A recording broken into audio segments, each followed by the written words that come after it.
Good evening, Retro. How you doing tonight?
Ah, nice. Yeah, they still sometimes have some of them roller rinks around here and there.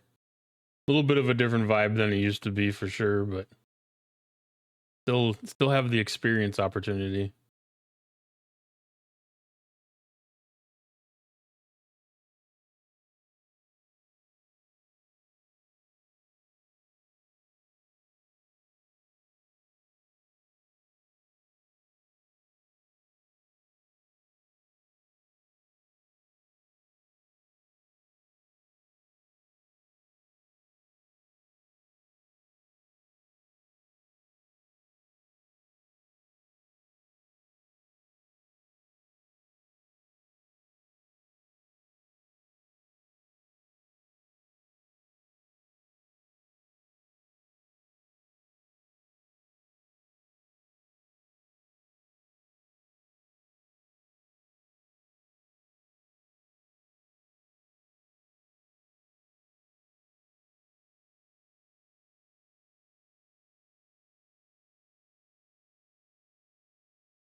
Okay, well, good evening.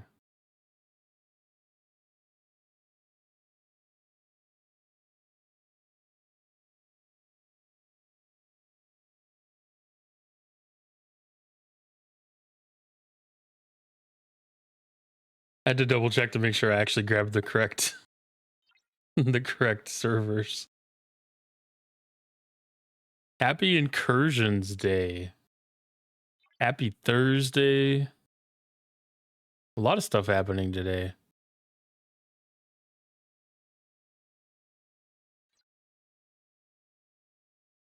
So, as you can see, we're a little bit of an even match right now in our incursions.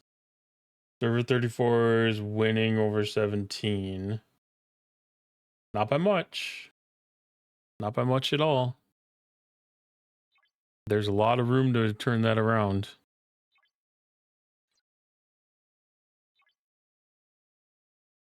What events? Oh, they stuck us with a surveyor event today.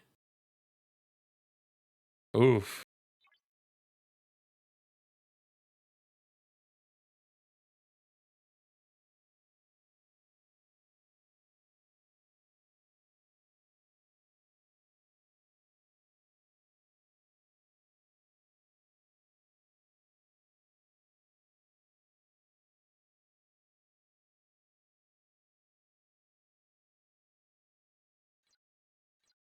Have to think about a sneaky spot to go try to knock that event out a little bit.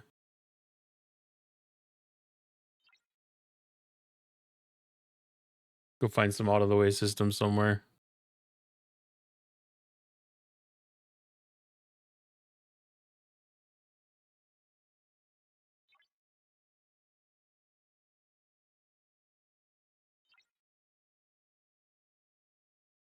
We also have ship upgrade. Does this show the incursion events? This does not show the incursion events.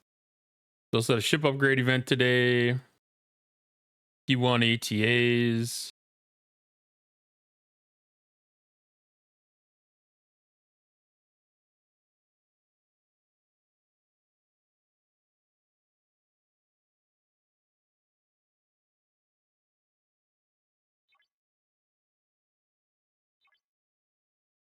We're going to see this on a more regular basis now, aren't we?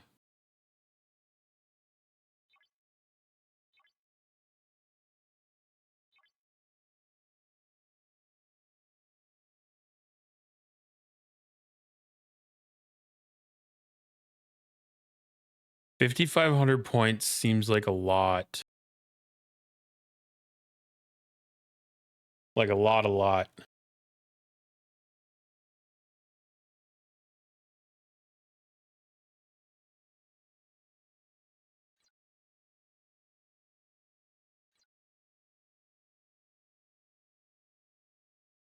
Wrath Credit Rivalry carryover from yesterday. So we're on Invader.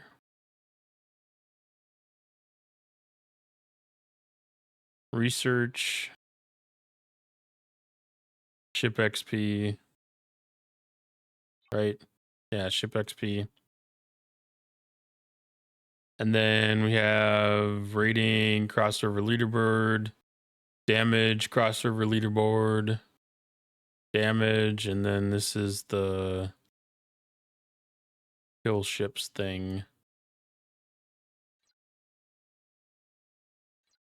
Okay, not much change. I feel like the researcher might be different, but I don't know. We have a shuttle bay leader, which is normal ATAs.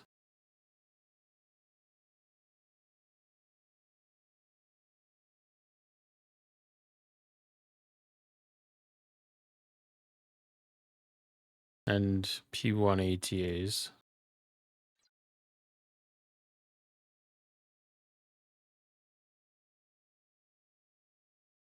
Cosmic assets carry over from yesterday. This must have been from the collection chest. the gift chest. SLB for artifact hunt carrying over from yesterday. We have Apex Outlaw today. Dimensional Breach. Cube Thursday.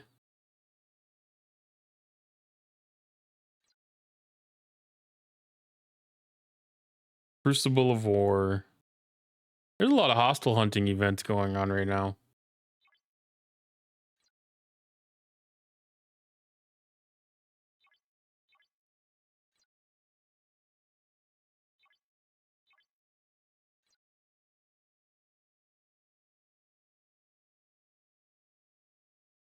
Artifact hunt.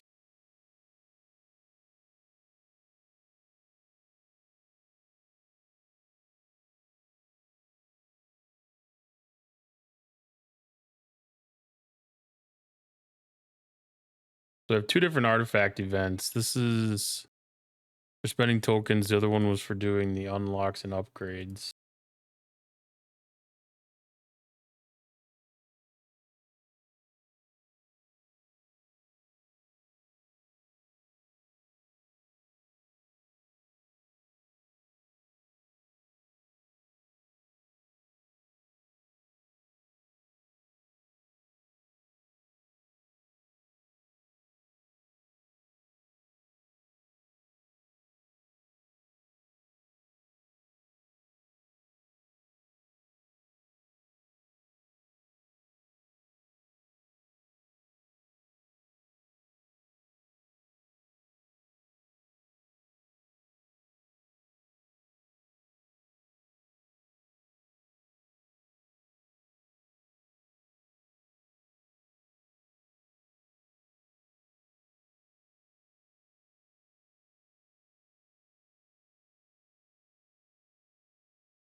Okay, so I think I'm going to start trying to find some hostiles to kill really quick.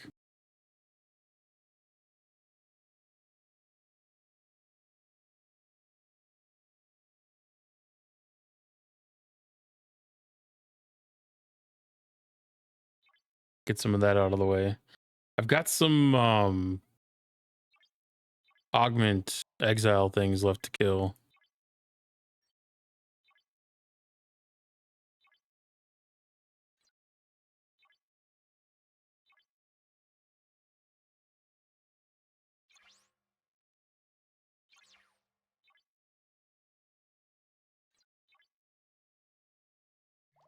So I think I'll try to use that for some of the hostiles that need to be ground out.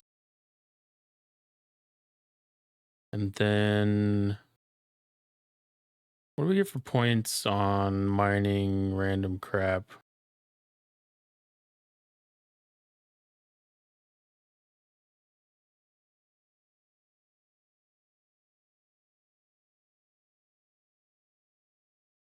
I wonder if putting a ship in a really random system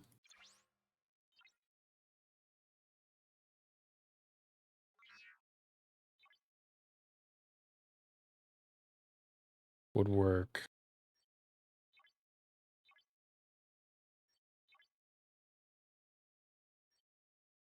Howdy, Broken Wolf. How you doing tonight?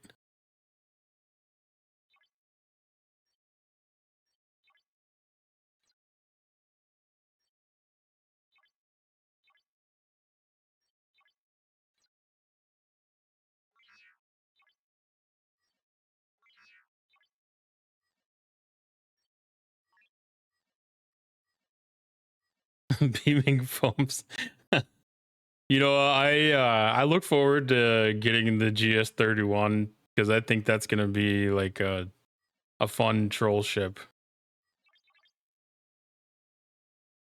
just for circumstances like that.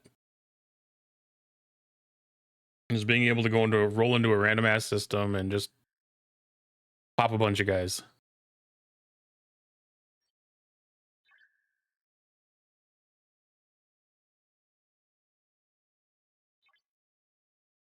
I don't know if this is gonna pan off or not. Oh no. This is one of those systems where the nodes disappear. Okay, that makes this much less fun.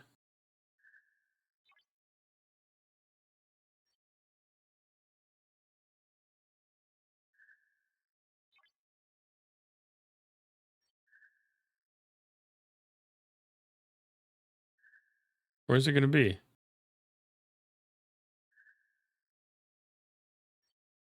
Okay, there's a flaw in my plan.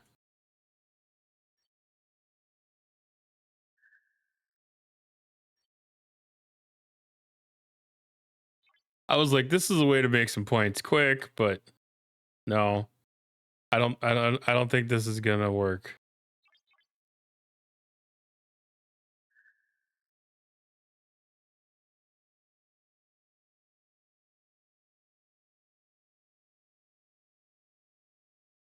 I need to find something else random.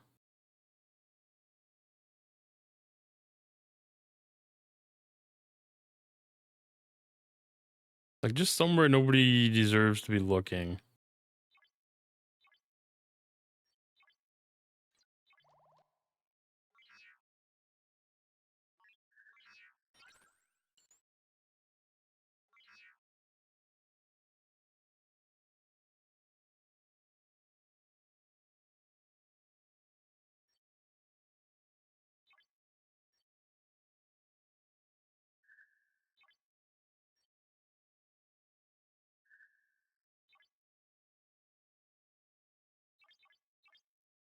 Okay, we'll give that one a shot, see what happens.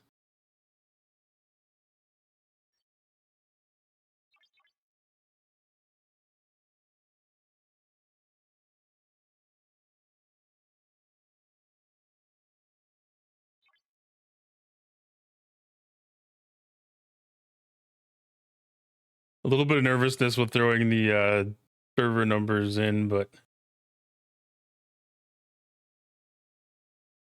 I think that's part of the fun. Part of the fun.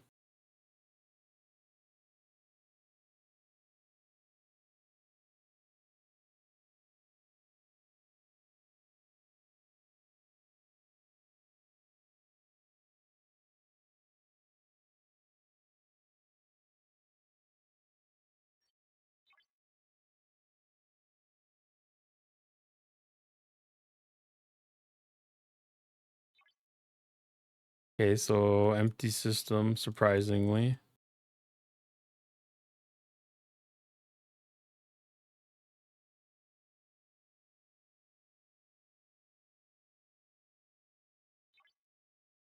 Somebody's gonna see it though, because it's like a high traffic for level 70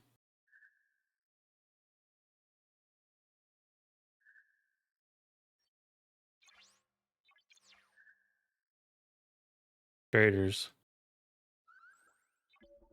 Oh, come on.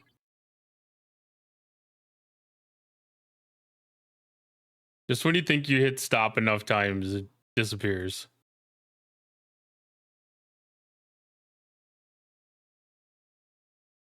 But yeah, I'm gonna definitely, once I get into the mix of things, it'll be interesting to see some of the tactics and techniques used with some of the new things.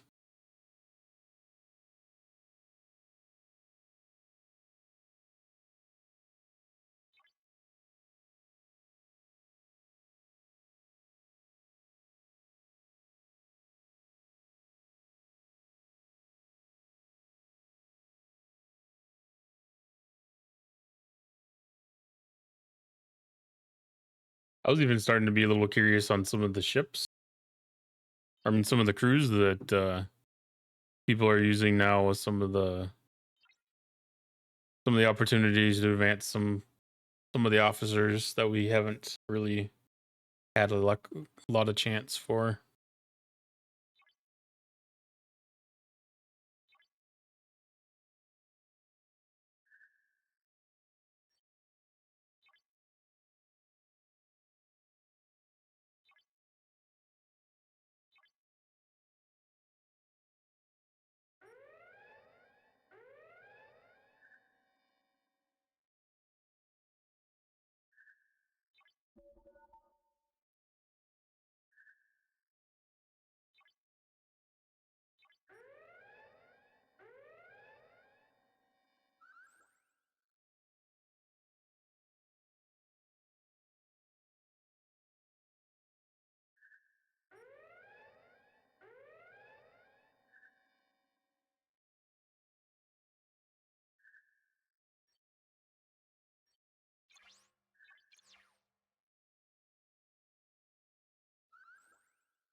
If I don't get noticed by anybody, I think I have a chance to be able to close out the superior grind tonight.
Oh, I forgot that we had the cube event going already.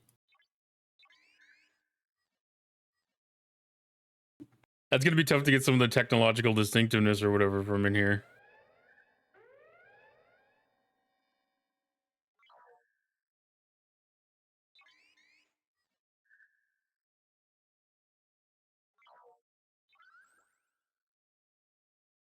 My cube is not quite strong enough to do any of the beaming against these things.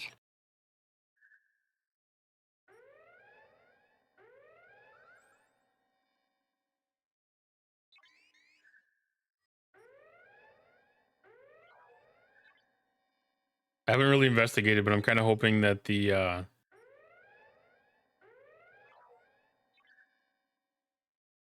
tier 9 on the 66 ship might be enough to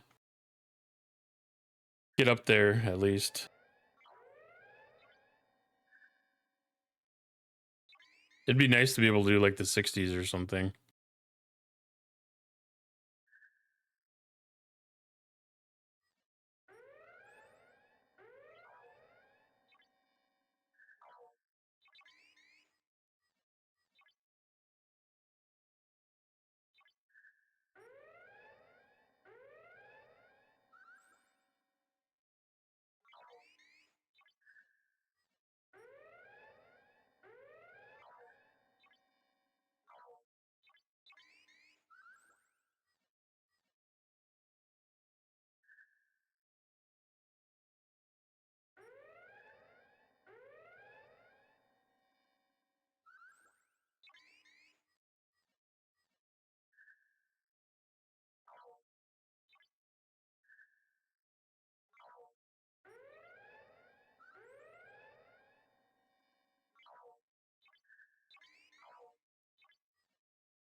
Does that score show up pretty decent on screen, or does that need to be a little bigger?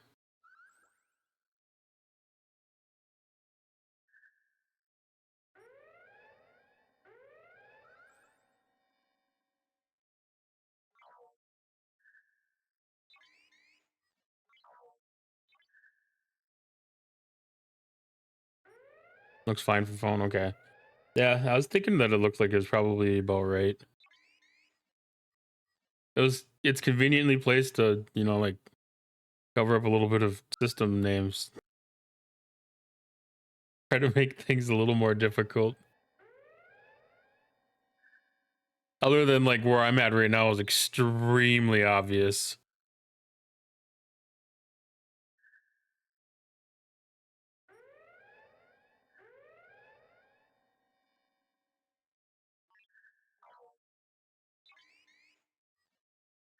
And I also didn't really realize that when you go to a system, it flashes the name on the screen too. Like those little details you don't really notice.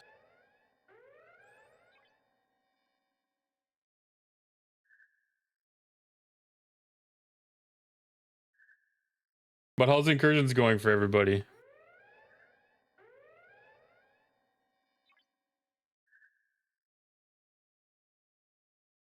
Any good events? I shouldn't say events. Any good happenings? Big raids? Fun PvP in any of the systems?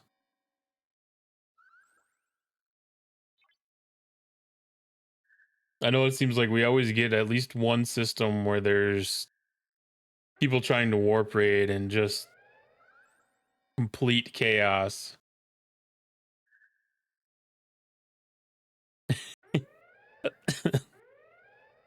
That's kind of how I've been approaching a lot of these lately, is just, like one base kind of trips the whole event, so it's kind of like, it's tough to put effort towards it sometimes.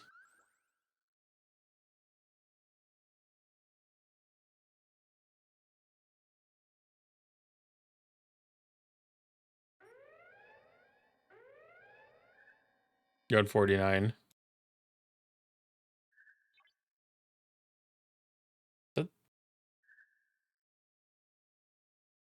Hey, Zero.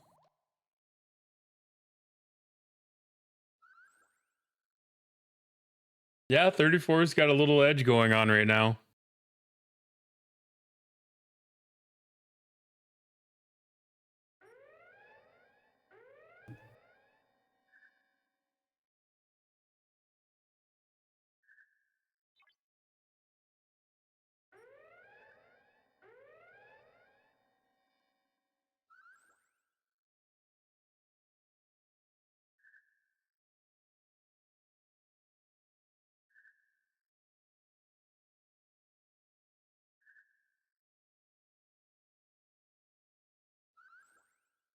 Yeah, 49, you guys are kicking butt.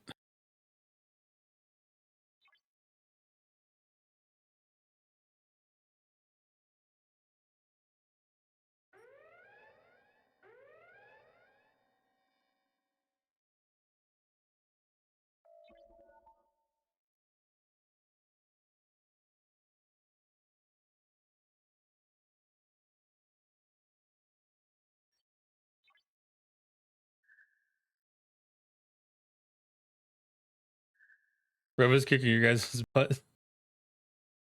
Which server is he on again? Or which which of his accounts? 20? Okay.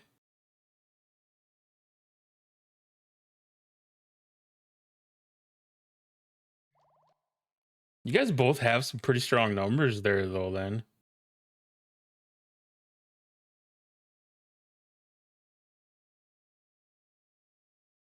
I mean, 5-3, that's some of the stronger numbers that are posted.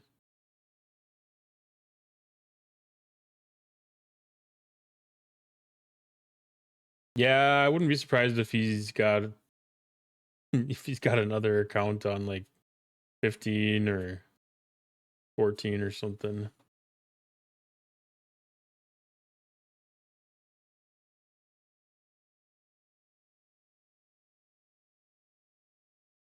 Yeah, there's a pretty good spread on a lot of the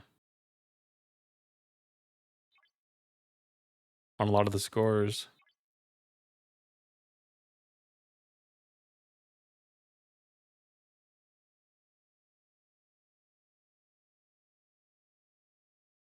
There's a good chunk that are competitive right now.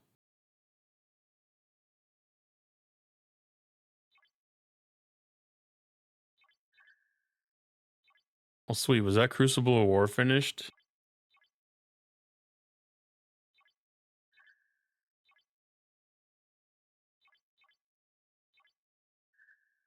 Yeah. Sometimes, sometimes I wonder, like, some of those accounts, it's like, did you always have that account?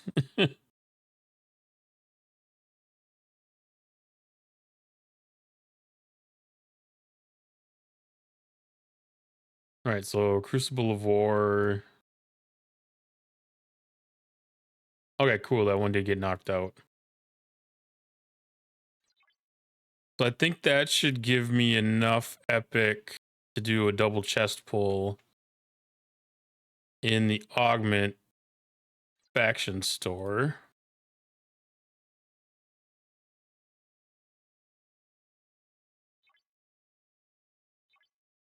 Which this should have me pretty darn close.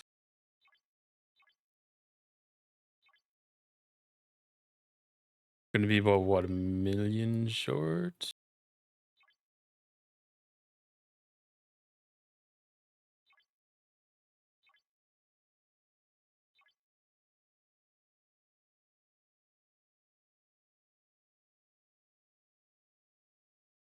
$894,000 rep to go.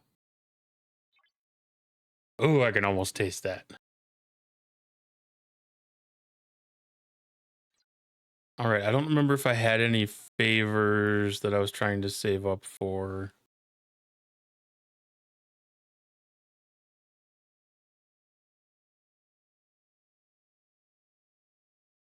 For the commons. I don't even know about doing...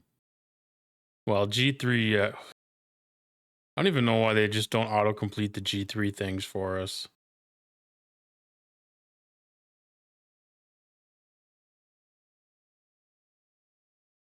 Cost efficiency to the G5 and G6, that's epics. Accelerated construction. Accelerated... That one's commons. Where did that go?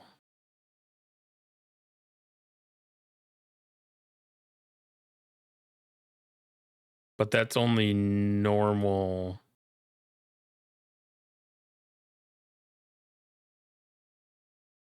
Titanium and dilithium. That's not Sigma. So don't care about that one.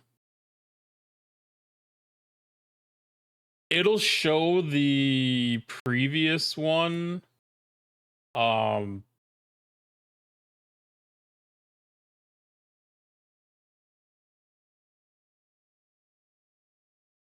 this will stay up until the next one starts, I know.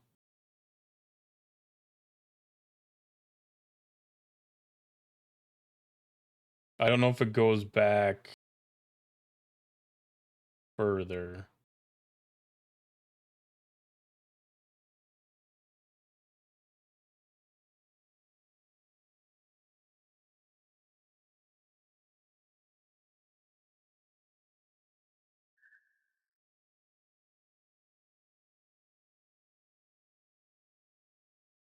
I know that there are places that people are maintaining records.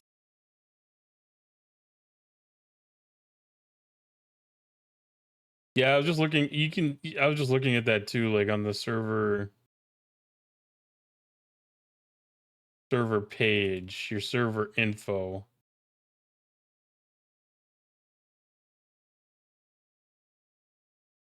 Yeah, you can see your record.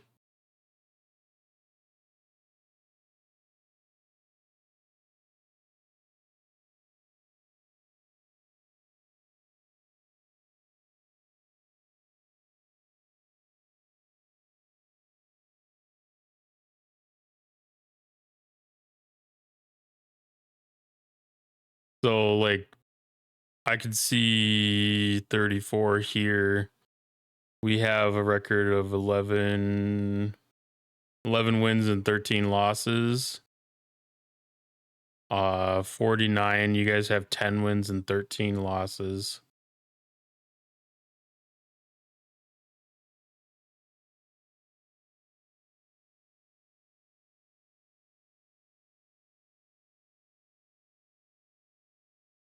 There's definitely some handy information available.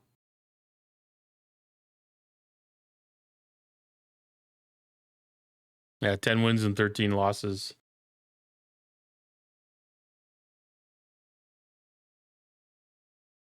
And like I said, I know that there's people that are maintaining the actual records of like the scores and stuff too, but I haven't been curious enough to really keep track of that.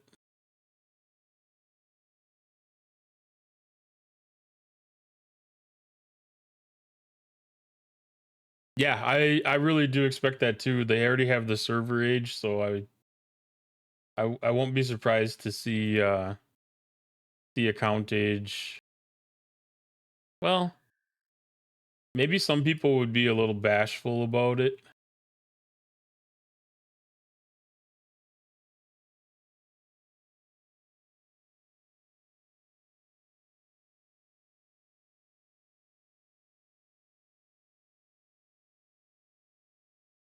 Oh, I was still on server 34. I was looking at the power list and I'm like, we have the two biggest players in the game? No. No, no, no.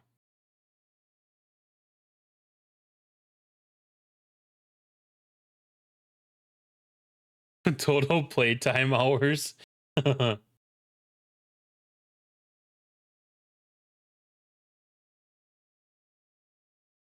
Oh man, I don't know if I would want to even know that.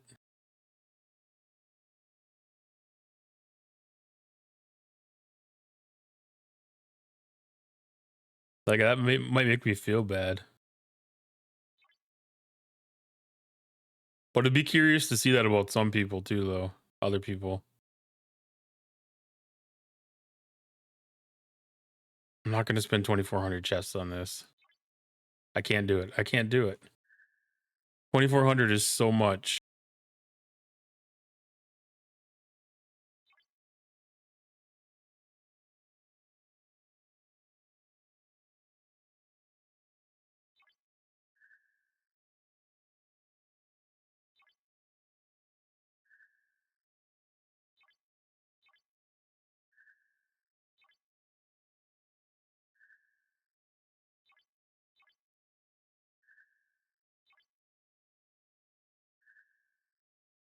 Okay, so that is my wrath credits that I'm probably going to spend for today.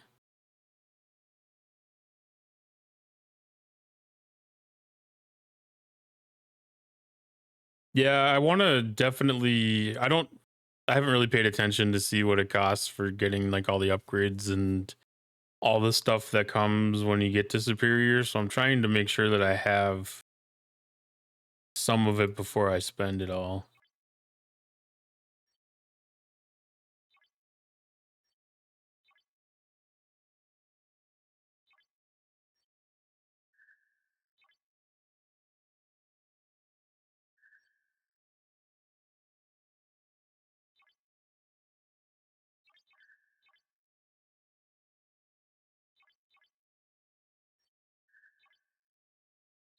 Okay.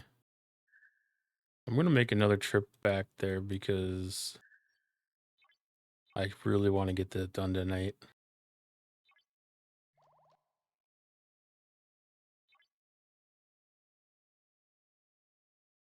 I'm way too close to superior not to try to push it as far as I can.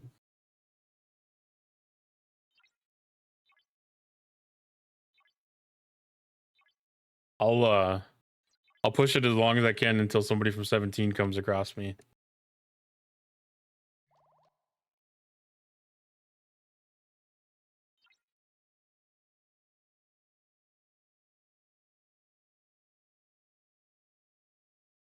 which I don't know if Lorca's Fist would be able to be able to save me if I need to, but I got that at the ready.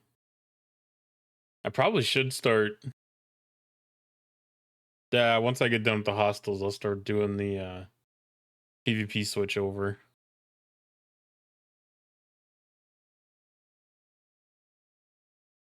Which I should also have Discovery ready.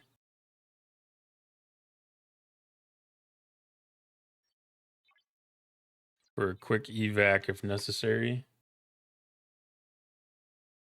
But yeah, the game, the whole augment loop's gonna change so much here. Because I've been used to just rep and splicers. You know, that's the only thing I have to concern myself with. Now we start getting into these new officers and the new commander and these mission things and balancing the whatever the trophies are called for getting those things needed for unlocking the missions and doing the missions, getting the other things.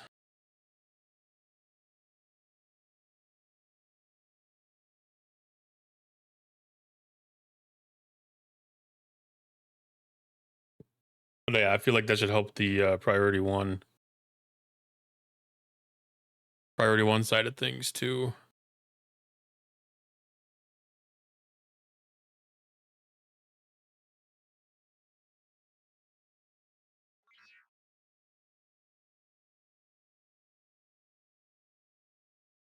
You know, part of me wonders if by the time that the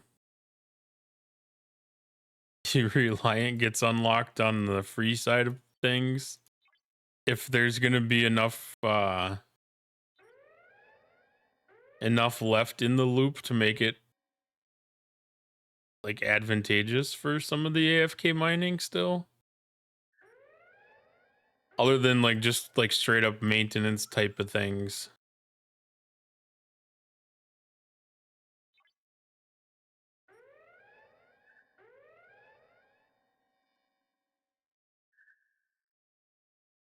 Because like I kind of feel like it's,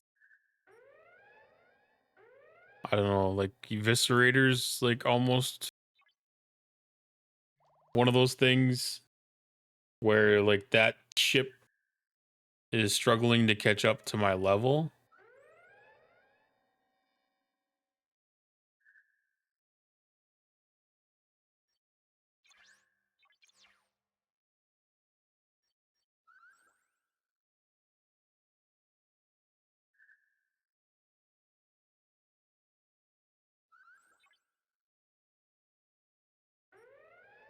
I'm afraid of having something like that happening with the Reliant, which I know that that's useful at, you know, like tier 1 basically.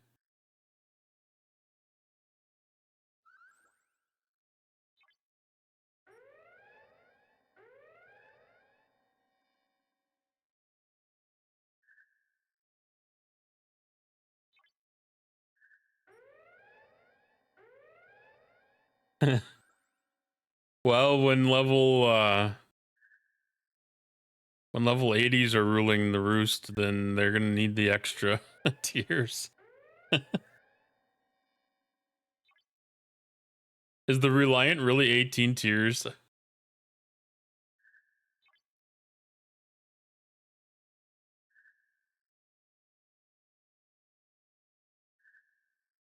Wow. I did not know that. Did the GS31 make the cut to get to 18 tiers too, or is the Reliant the first one?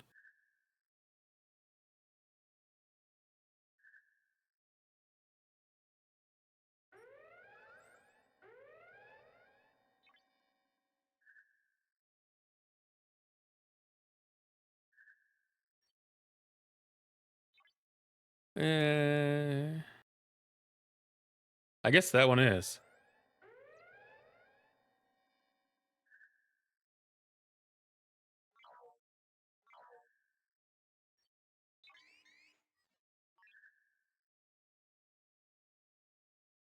Yeah, that's right. They did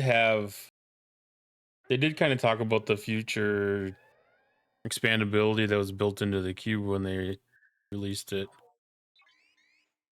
I kind of remember they kind of a couple of question mark spots on there, if I remember right.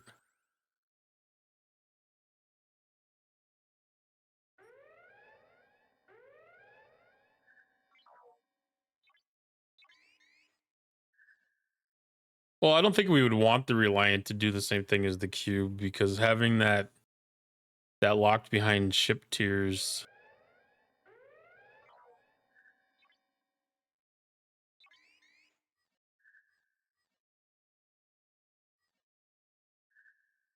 I think having two ships set up that way would be kind of weird.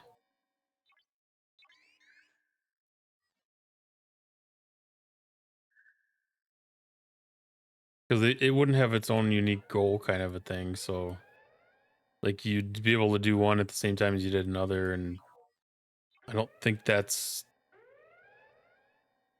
part of the monetization strategy.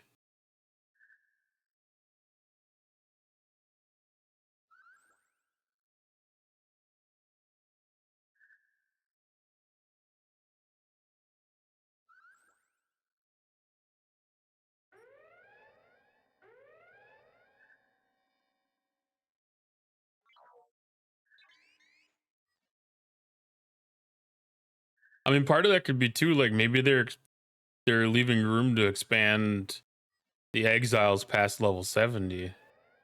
You know, like maybe this is going to carry forward to 80 and they want that room to be able to have that ship grow for that too. Because that's one thing they've always done a really rough job with is trying to make sure that the, you know, top end content has continuity from the current stuff.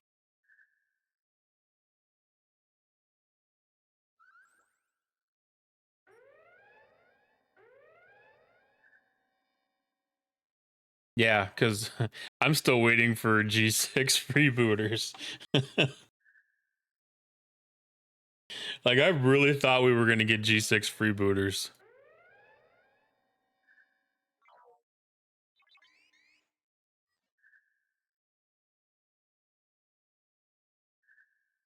Which we do get kind of a break with it.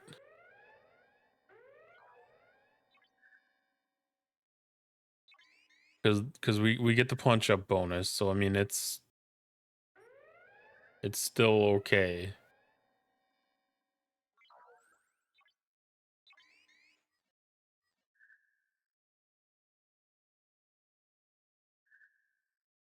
Yeah, they would have to. Did they release the teaser? I actually haven't seen the teaser.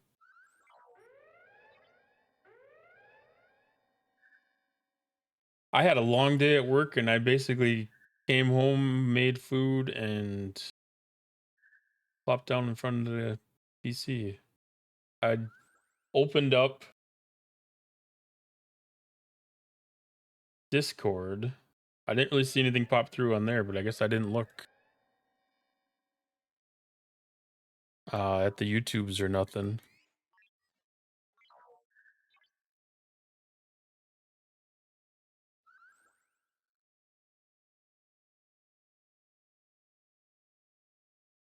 Or Twitter.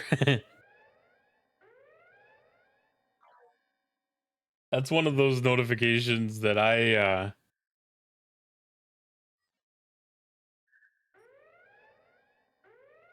dismiss fairly quickly without paying attention to.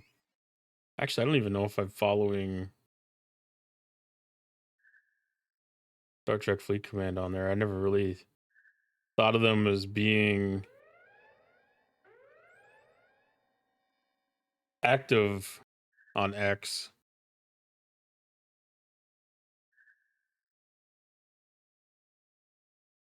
'Cause I know like they've posted stuff on they used to do Facebook quite a bit, but I don't know if anybody uses Facebook anymore. Thank you, Morty. I appreciate that.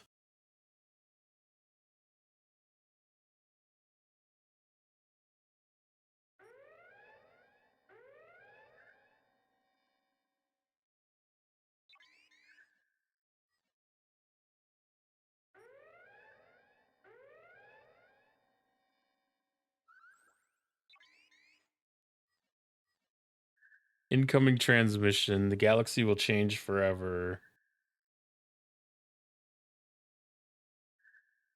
Interest. Wow. Oh.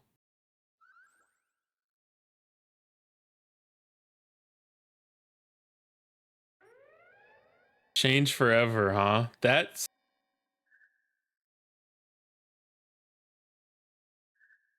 seems like such a hint at G7.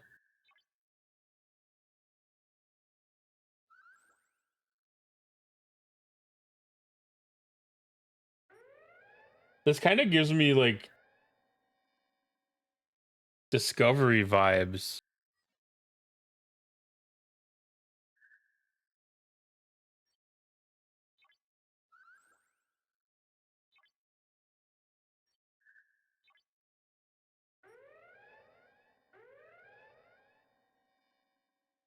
I feel like they would be done with the Discovery content though. Like I don't see a reason that they would reach back to it.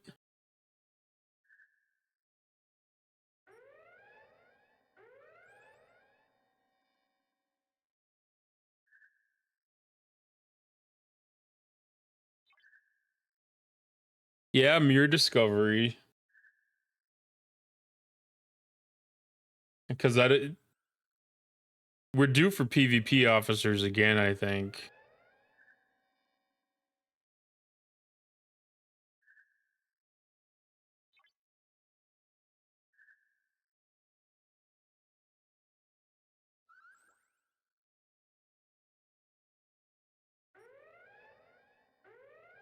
That's really, really interesting.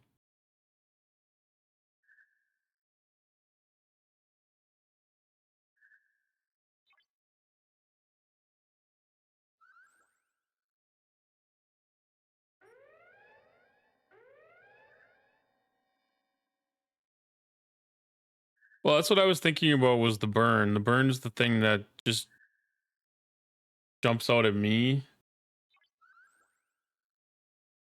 I don't feel like this is maybe referencing it, but that's the first thing that jumped into my head.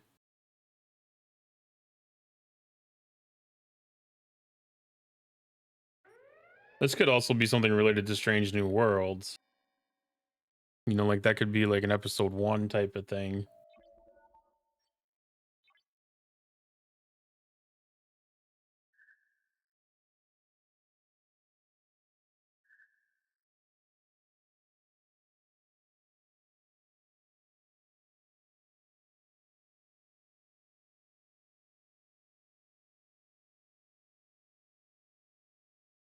I don't think we would be teasing because when does Strange New Worlds is until like the 15th or something, isn't it? 17th. So like I don't think they could drop too much of a hint or too much of a spoiler for Strange New World stuff either. Like it's kind of weird.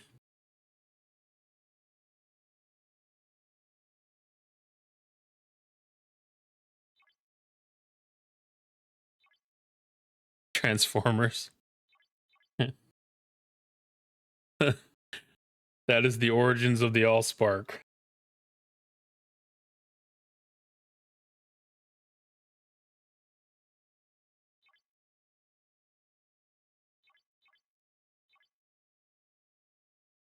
I don't remember that lore enough to be able to make too many comments about it.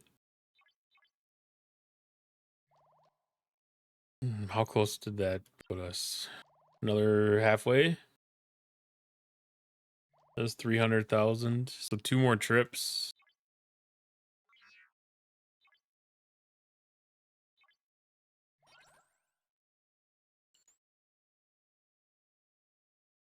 Yeah, I mean there's a lot of things that it could be.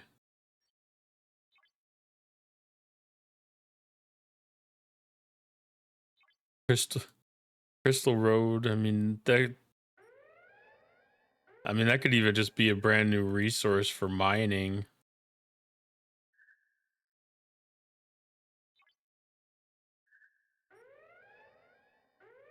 Megaterran? Was that like the ancient Dinobot things? I don't remember Megaterran.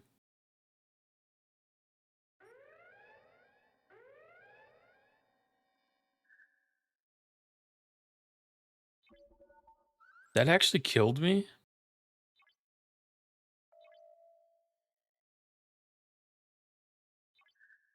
Why did that kill me?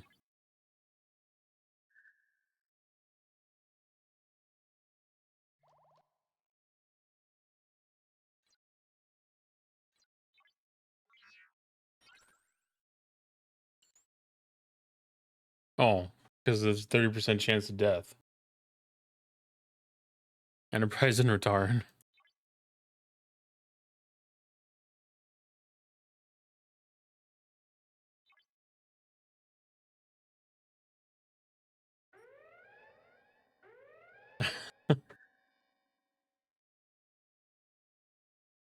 Every day? Well, I mean, I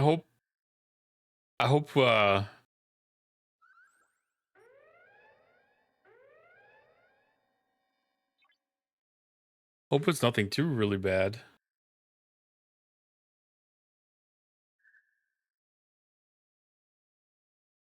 Okay, one of one of those.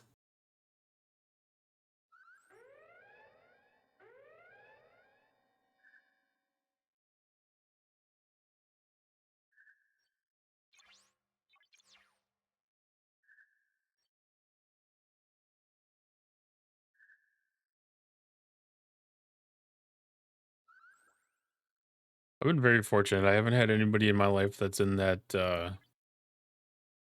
like semi hypochondriac slash like attention grabbing slash whatever other mental things cause people to, I don't know if I want to say stress or concern or whatever.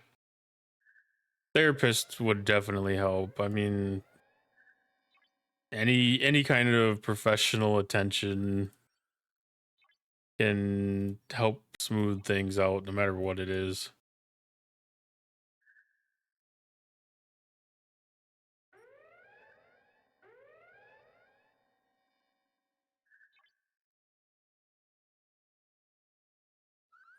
I mean, I mean, just anybody that can offer good opinions can help.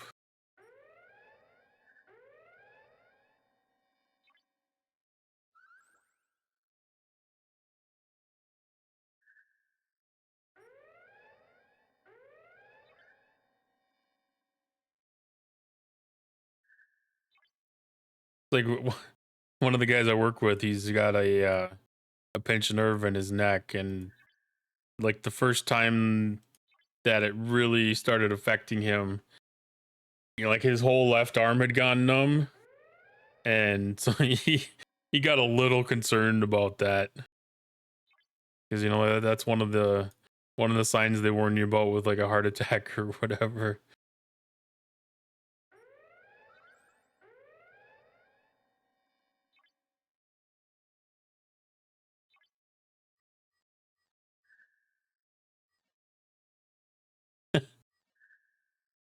Oh, so you're the resident medical expert for.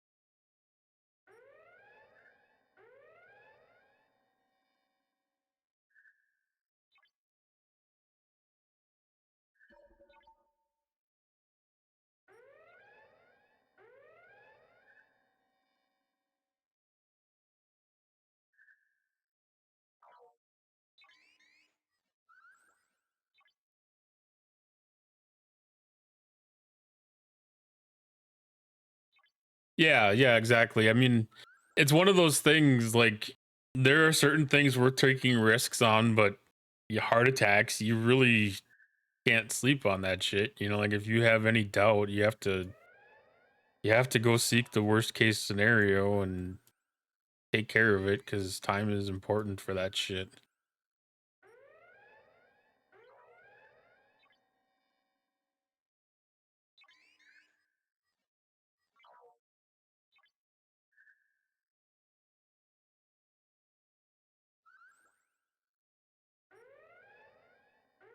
I had something like that happen like a year ago with me too, where it was I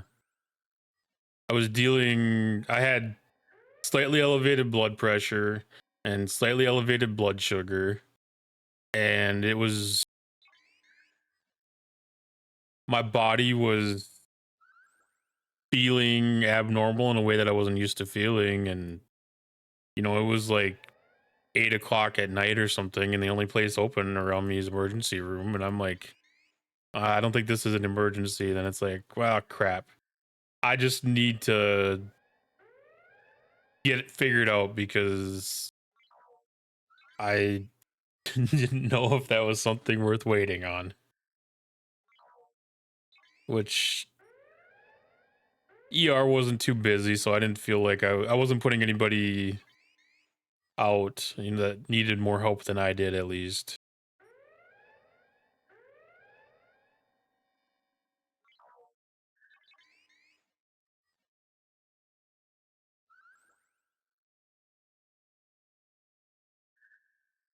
But sometimes just having that understanding and knowing that whatever you're going through isn't as bad as you can fear can help out a lot,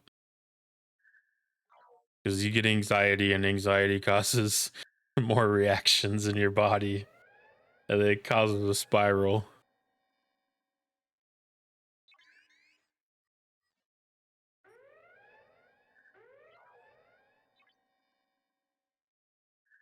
Yeah, yeah, I've definitely had people like mention weird things like that the like they're experiencing abdominal pains, and it's like, okay, like your pains in your left side, but your appendix is more to the right or whatever. So it's like 99% chance that it's not the appendix.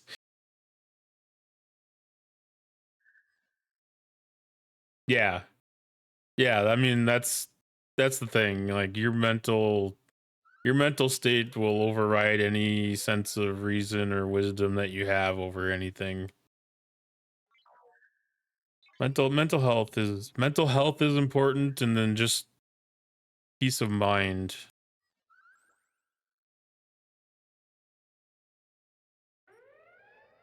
Getting your head in the wrong space can undo a lot of good.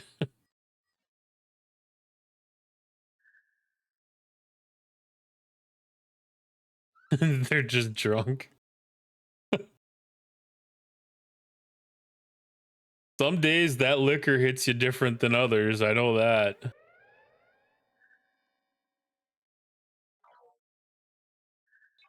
I've had some homemade stuff that did some really weird things.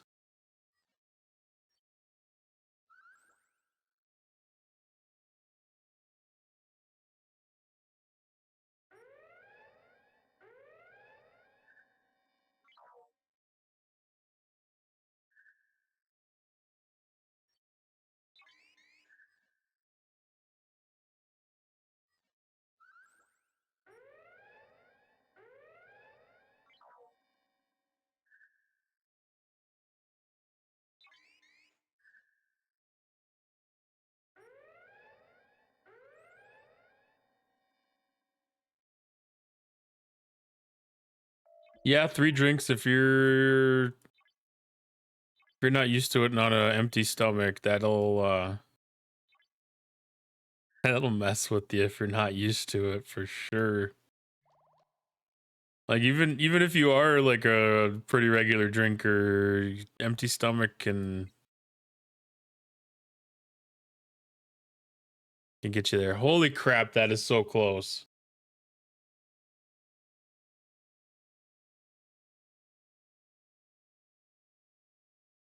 That was probably like 3 hostels, 2 hostels. Wait, is there anything else I got to do in here before I level up? I did all those claims. Trade downs shouldn't really change, I wouldn't expect. There's no free claims in any of the skins or artifacts or anything. Officer things I wouldn't expect to change significantly. The favors I wouldn't expect to change.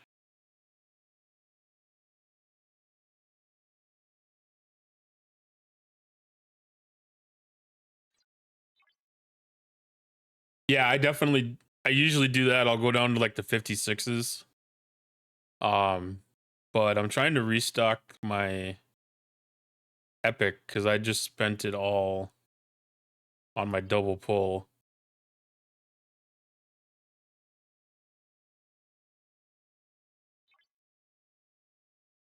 So I just have enough for my next pull. So I don't know if any of that's gonna reset with the faction level 2 or not. I know it says ops level, but I'm just going with the assumption that that everything's gonna reset and find out what happens when it does.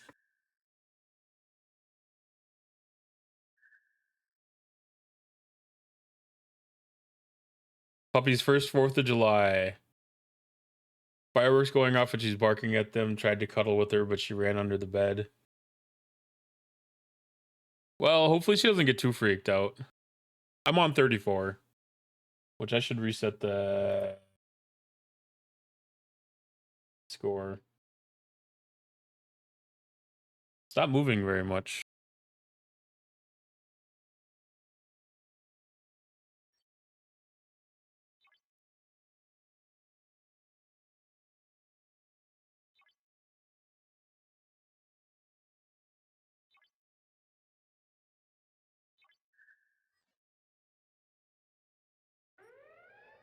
So she's not too freaked out then.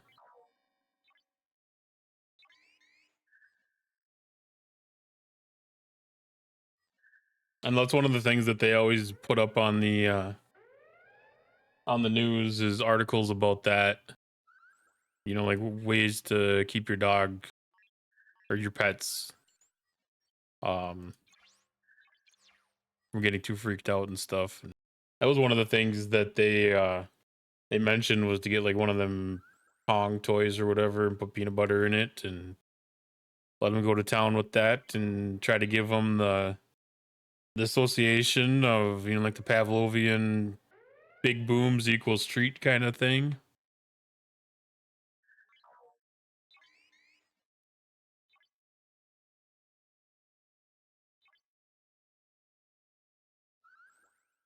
Yeah, it's the first time I've heard them suggest that. I mean, they usually just they've always talked about, you know, like making the pet secure, and they talked about getting like the comfort blankets and stuff like that typically, but yeah, this year they're kind of taking the Pavlovian route of things and is to give them treats for the booms, and you know that should probably help with like thunderstorms and stuff like that too.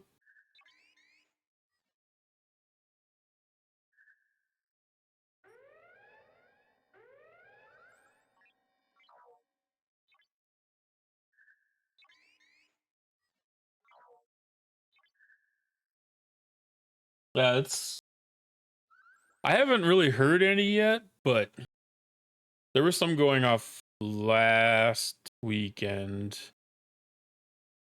I would expect some to be going off tonight, but I haven't heard any yet. Unless these earphones or headphones are that good. They're not noise canceling or anything, but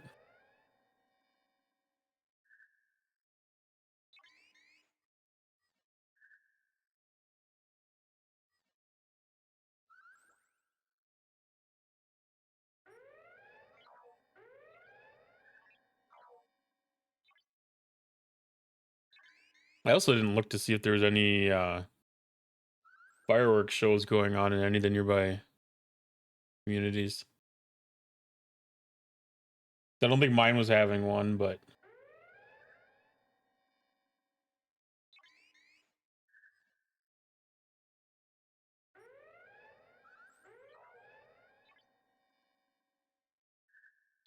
usually like one of the 5 that touch you, somebody's gonna be doing something one night.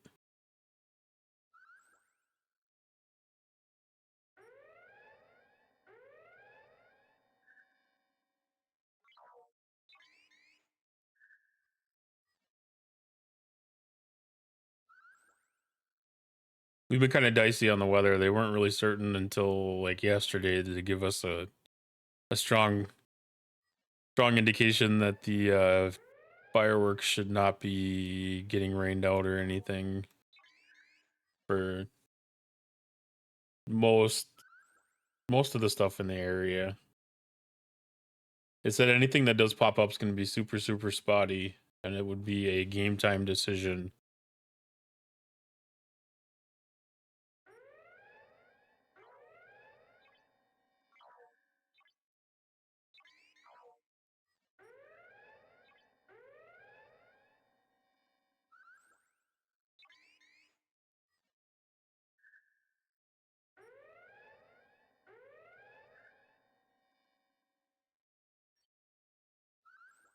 So that should be plenty. Yeah, let's bring this back to base. Figure some stuff out. I did get my Savik unlocked with the 4th of July chest. Because I was one of the many people that had one shard short of having her unlocked. Which I guess I don't even know what the abilities are yet. Wave defense?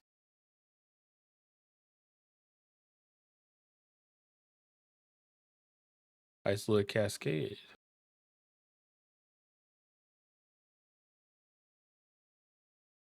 There's some pretty decent abilities. They gave us some pretty good officers. Like there's a lot of isolitic being thrown around.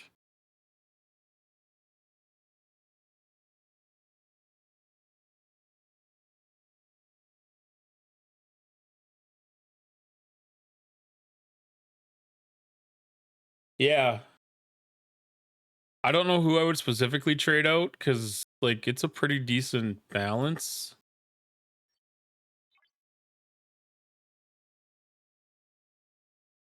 I got ISO Cascade, critical chance increase, Apex Barrier. I could definitely swap out Hue. The 15% hull repair probably isn't as necessary as throwing down more damage.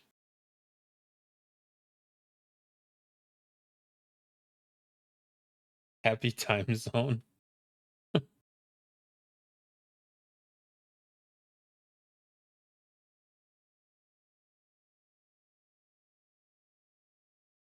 I do like the hull repair, but I think out of everything there, it might be the one that's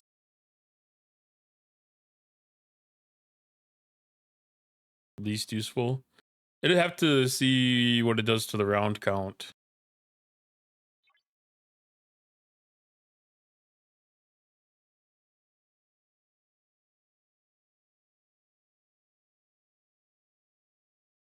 Yeah, Apex Barrier being gone.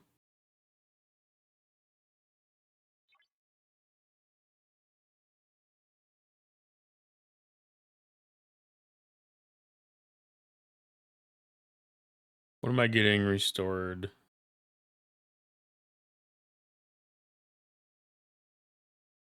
I mean, that's 18 million.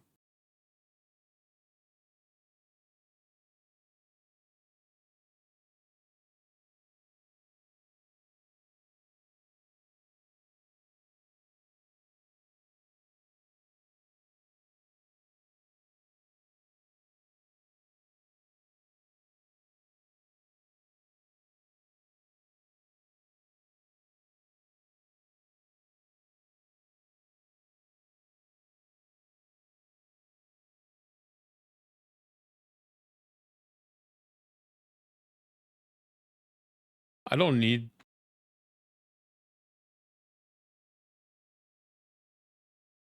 Is that Apex Shred or Apex Barrier?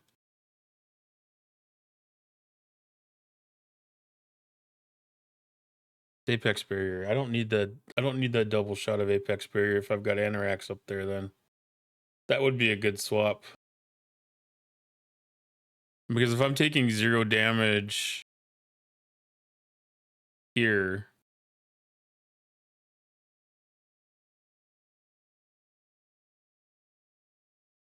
If I get the round count down.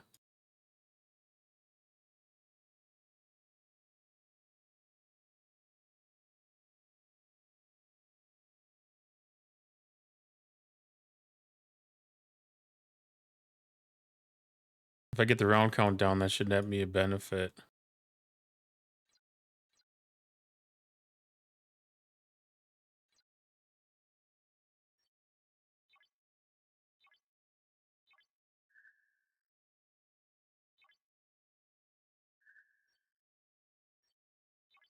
Then I should, wow. I'm not gonna count my chickens. That gives me an opportunity. Maybe try the 64s.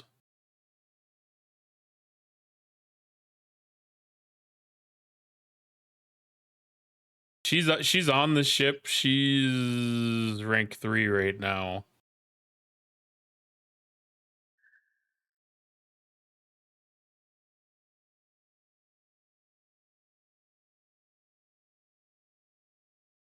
So 10%.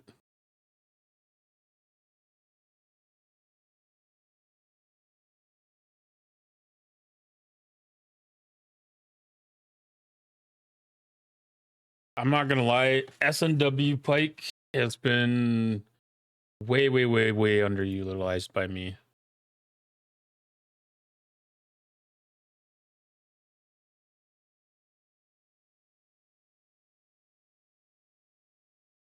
I'm actually just gonna go ahead and save this as my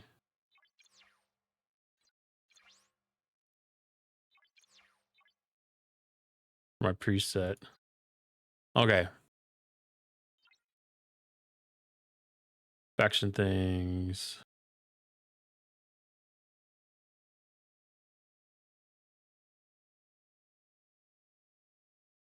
Yeah, I'm gonna definitely take that up there.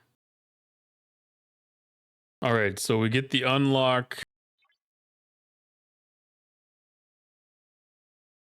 with the challenge missions.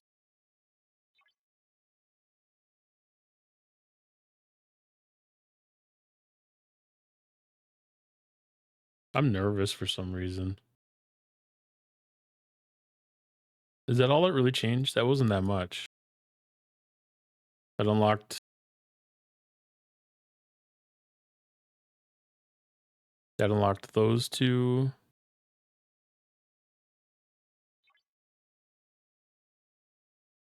See, this is why we saved our credits.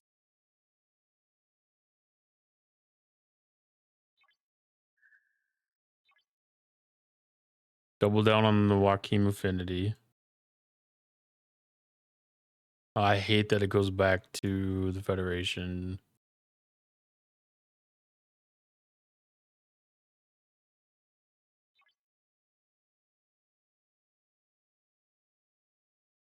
Let's see, we don't need Joachim upgrade until we have Joachim recruited.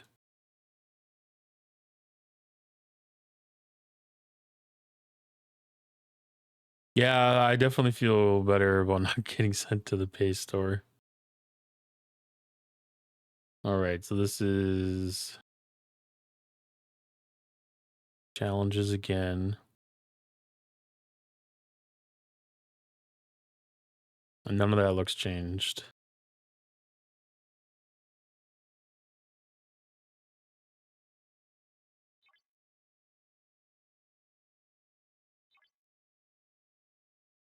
Well, let's try the first one out.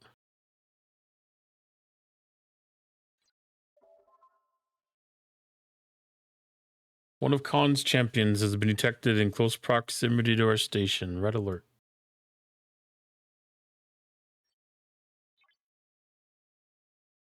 Okay, so this is just like the mission bosses.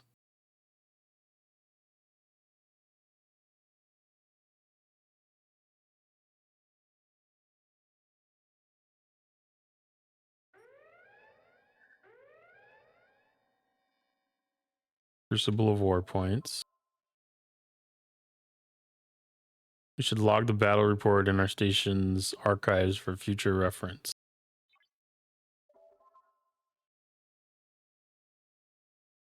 Battle report has been logged, Commander. By studying the tactics of our foes, we will remain prepared to defend our station. Boy, don't tell me this is one of those ones where she's going to give me the exact same speech every time.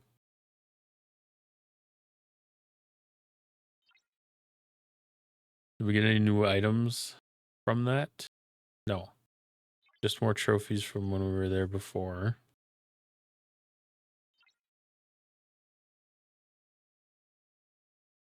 Actually, I'm going to go send my miners out.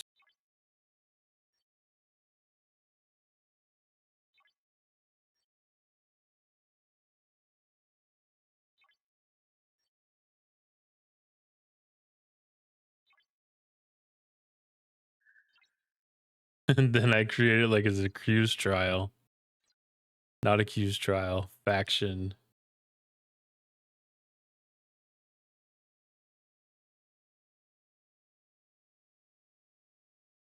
If 24-hour clock started at 23:59 and counted down until 0001, people might try getting more done. That's not wrong.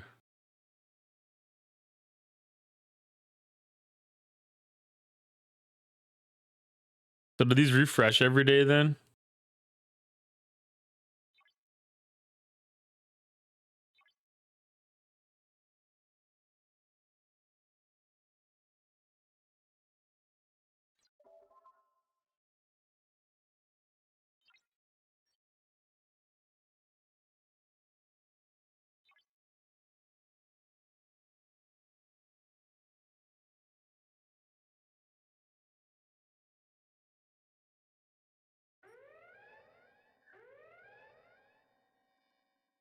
Yeah, I just noticed that they were like disappearing, I think. Or does it just increase in level?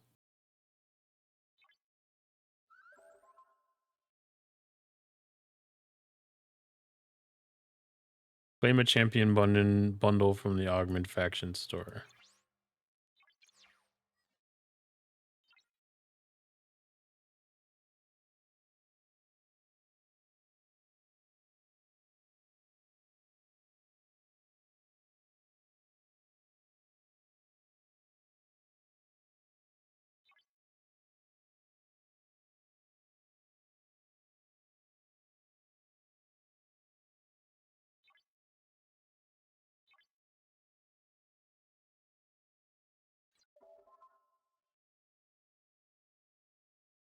I have enough intel to create a status report for the DTI. However, you should keep exploring Augment Exile territory. The more we learn about Khan, the better.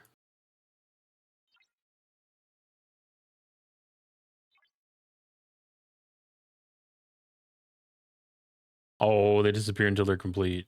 Okay.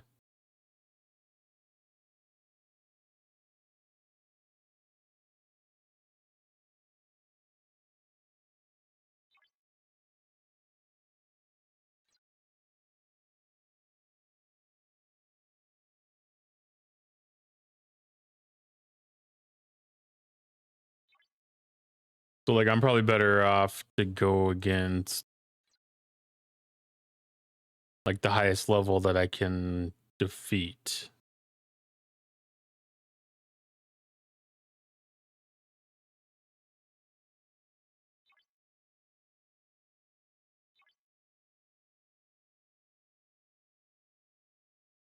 Okay, yeah, so level 3's gone because it's so that's gonna sit there staring at you until you actually complete it.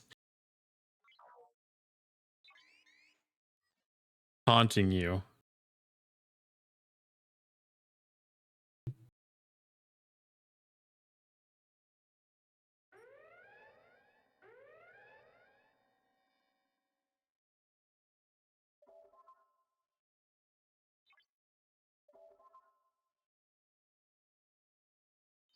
Okay, so 3 is fine.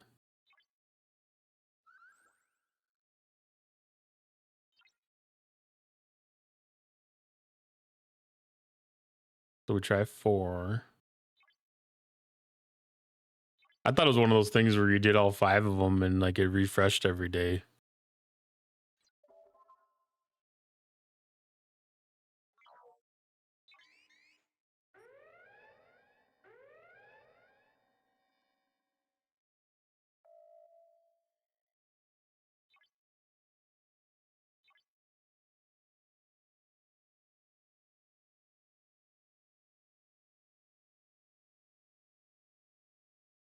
That was a little bit of a laugh at me. 26 rounds though, at least.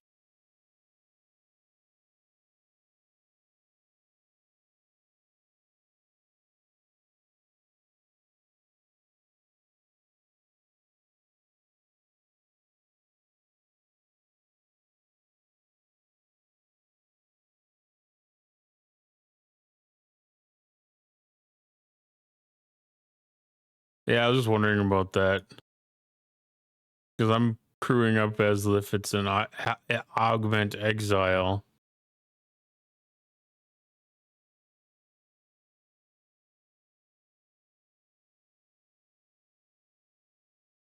So Pike Muro Chen.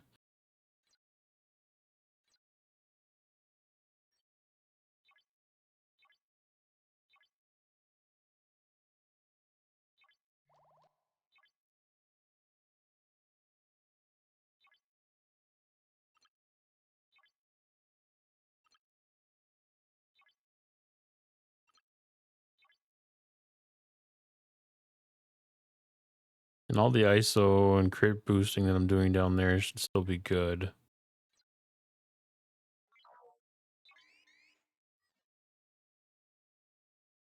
I might have to do a max fortify or something too.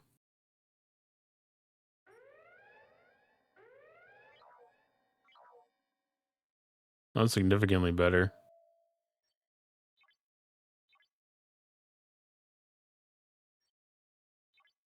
Yeah, you're right, because... Well, no, that's isolytic. Isolytic defense.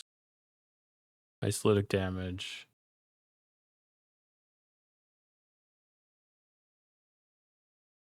I don't even know how my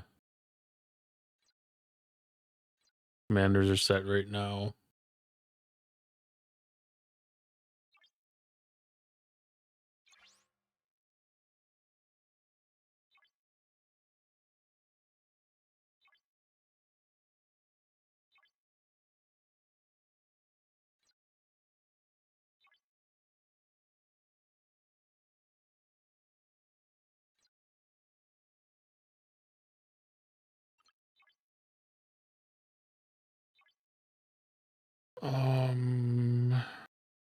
That's not general ship stuff.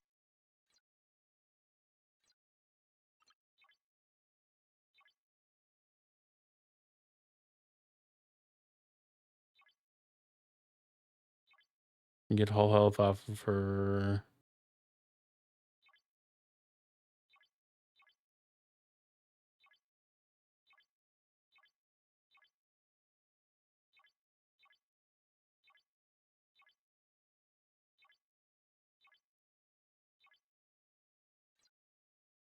I might have one of my commanders flipped over to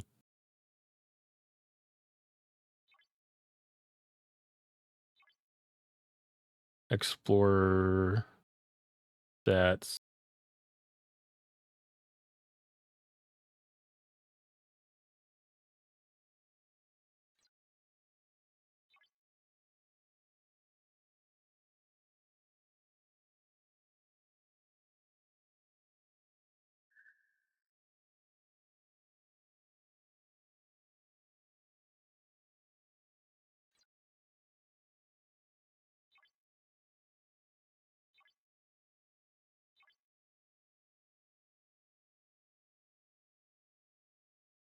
I mean, that could be one of those things where maybe the Nagvar would have a little bit of an edge.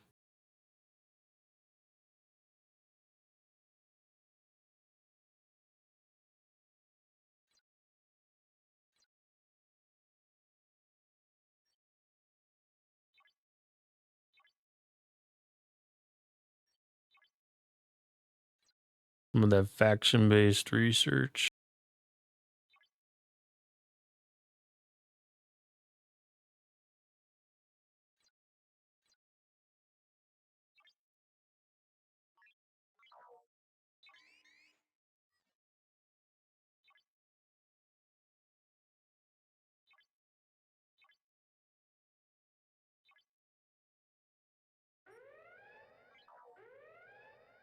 No, it's about the same.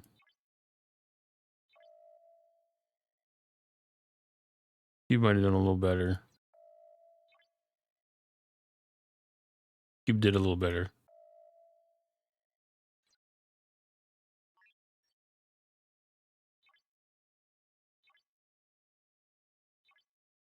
I don't remember how to crew for a. I don't remember how to crew for a boss. It's been so long since I've had to do any actual like finagling for him. Health. Okay, fine. 5 needs health. Give her health. That's fair.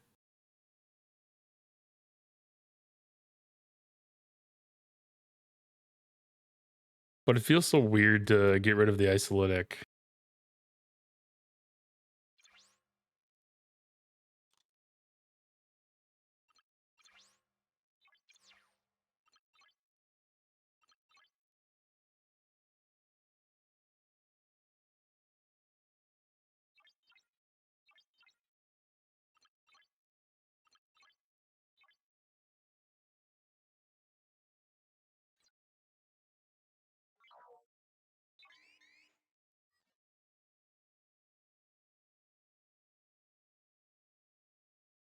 It also helped the ship statistics a lot too.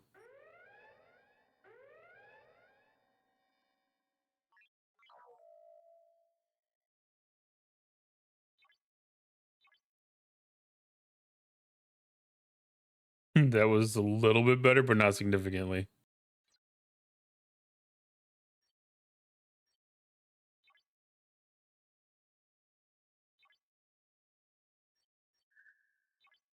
But it's definitely close enough that I feel Cerritos and Titan should turn the table.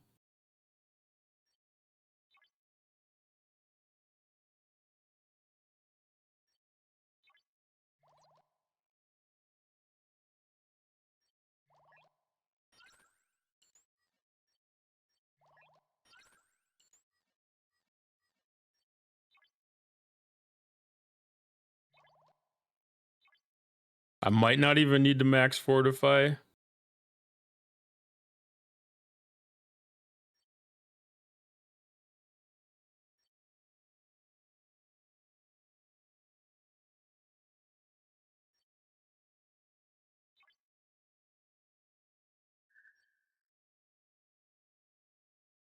I don't have a max fortify available anyways.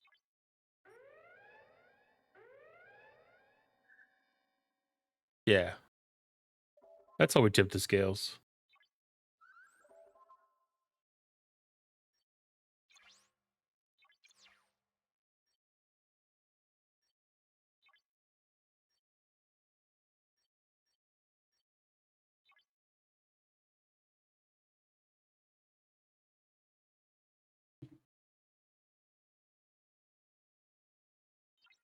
So that's really doable then. That's a sustainable level. If I don't need to do a max fortify to be able to kill that, that's perfect for me.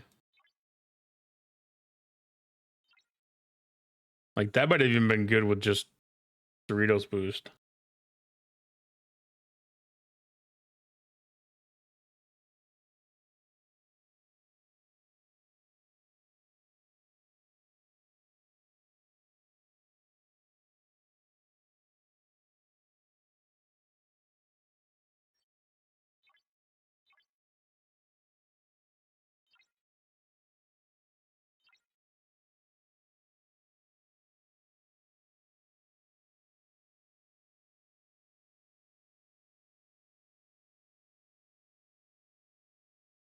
So 3's easy.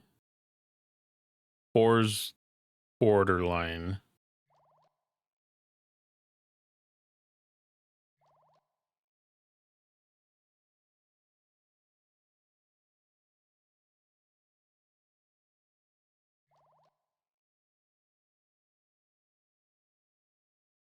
Which, I mean, that's probably, I mean, that could even be like one prime away or something too, or some research.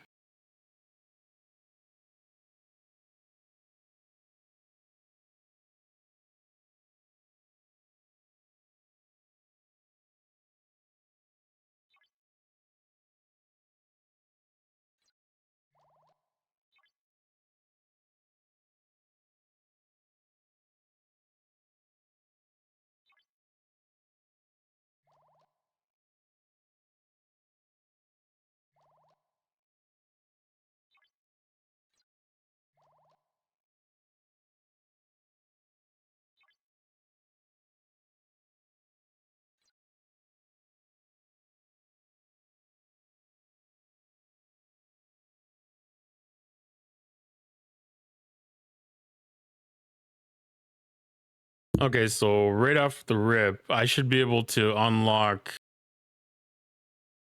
Khan for the most part. Joaquin will need a little bit of time to be able to get the affinity.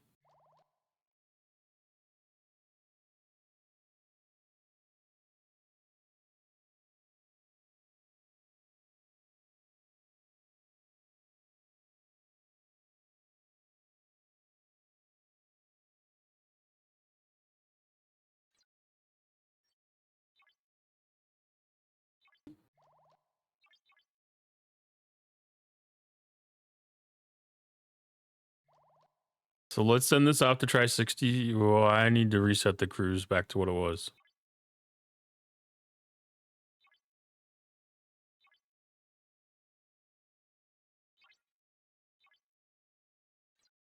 '64s with Savick.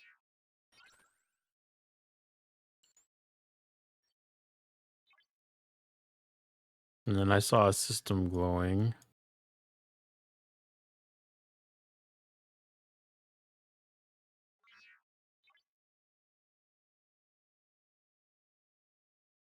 Okay, nothing happening on this server.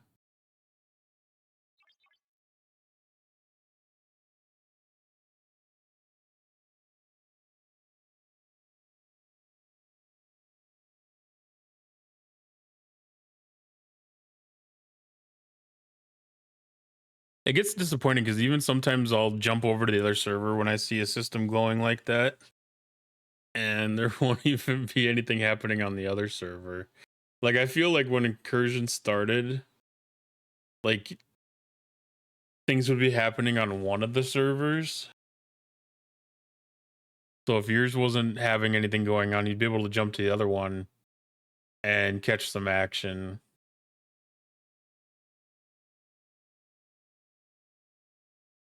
But like the last couple of times I tried that, either the system was still glowing red because of something that happened earlier and it was just died down and had cooled off yet, or just a phantom glow.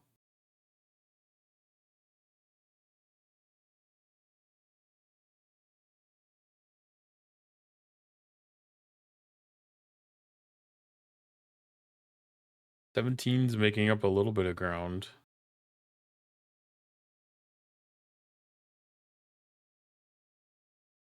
It's actually really surprising not to see something red in territory.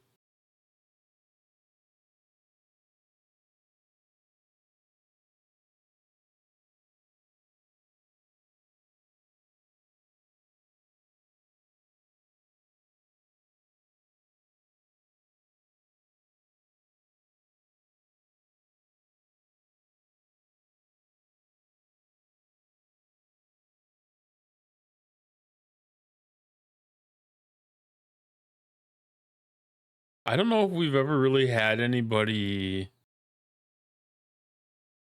out in like G5 or G6 space actually get caught. I don't remember hearing about it.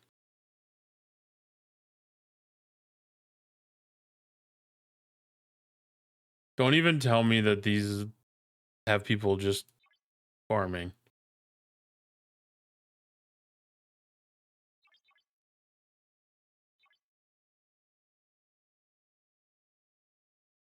Okay, I was gonna say.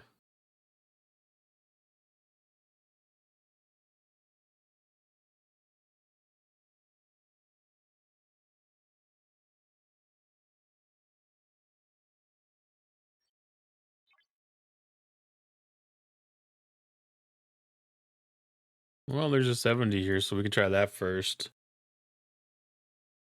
I don't know if I.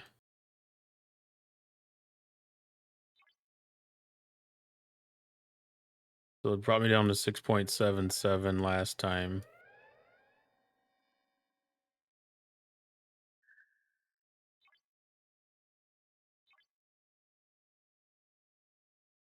And then it brought me down to 7.13 this time. So that made a big difference.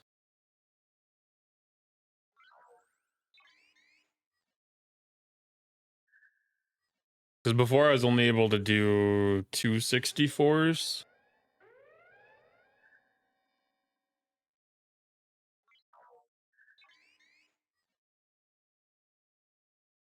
I might be able to do 264s and then a D7 or DY.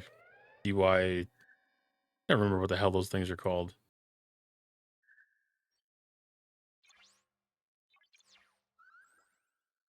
That's a pretty big jump.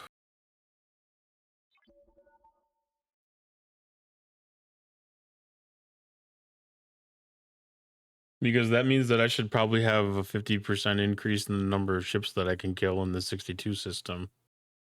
At least 50%, if not doubled.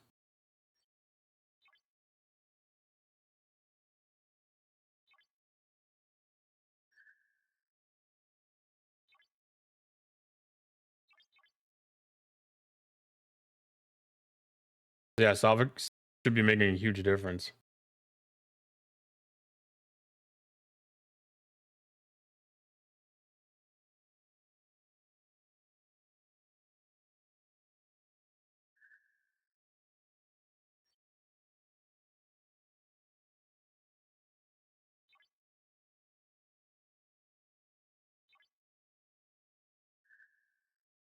I guess that goes to show isolate damage is not going anywhere. Not anytime soon. It is of ever increasing importance. If there was any doubt.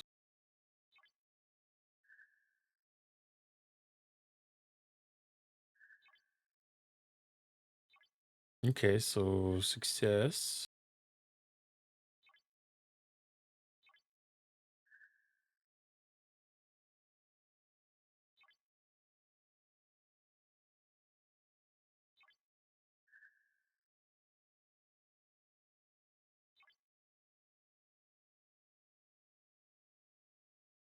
Ooh, rare P1 ATA.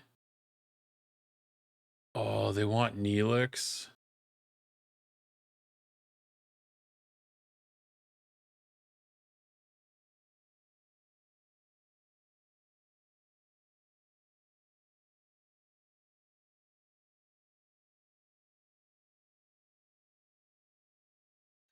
That's 5,500 crests, though.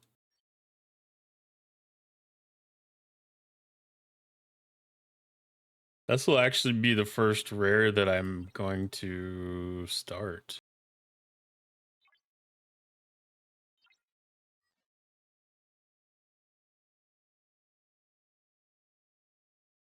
I have not had an opportunity to do a rare P1 ATA yet. I've had them come up. I had to refresh it because I was trying to do the one of the cons challenges, and I would not have been able to get enough speed ups to be able to do the 6-day event.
Oh, I need to do waves.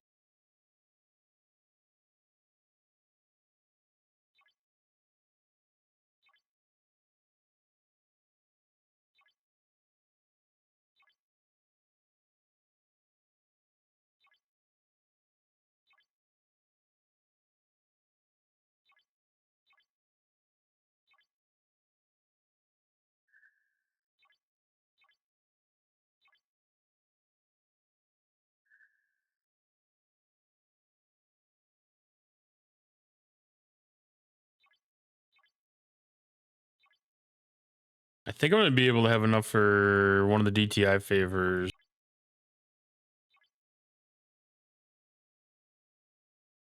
I think I've got like my last damage one, at least for this level.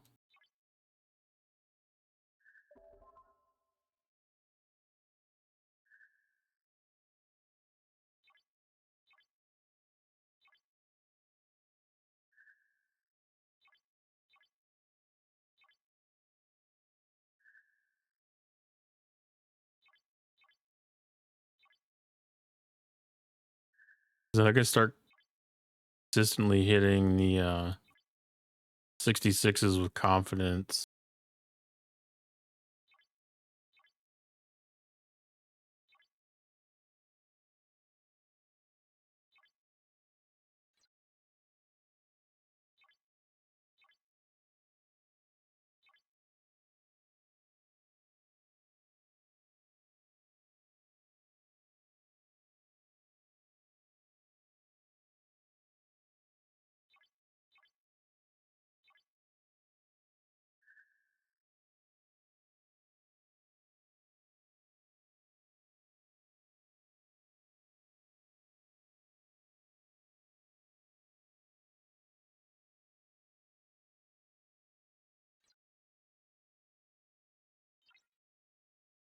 Okay.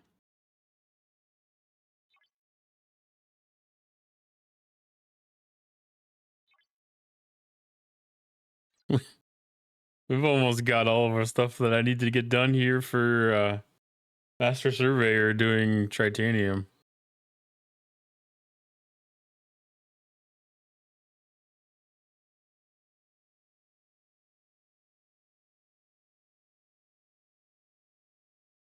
All right, so we've got Neelix back.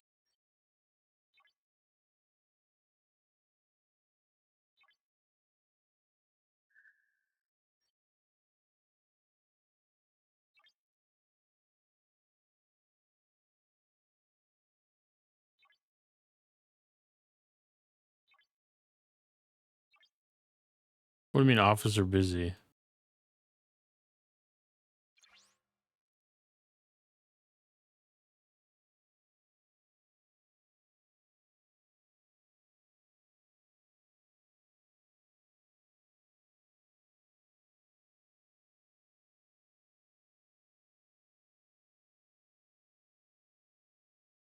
I don't know how to sort how to find them easy.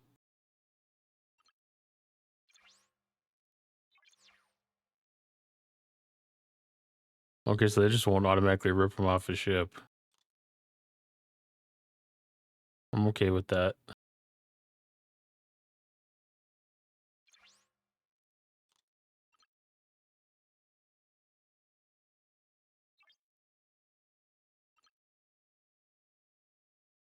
That's a tough chance. 72%.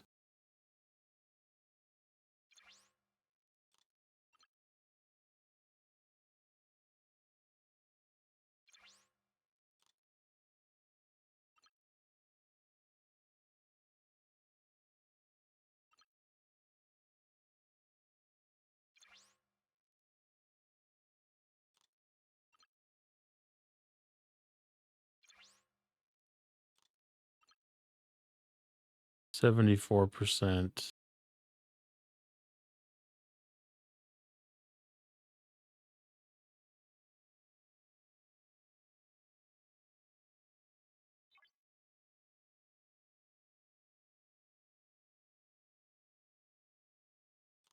Gotta send it.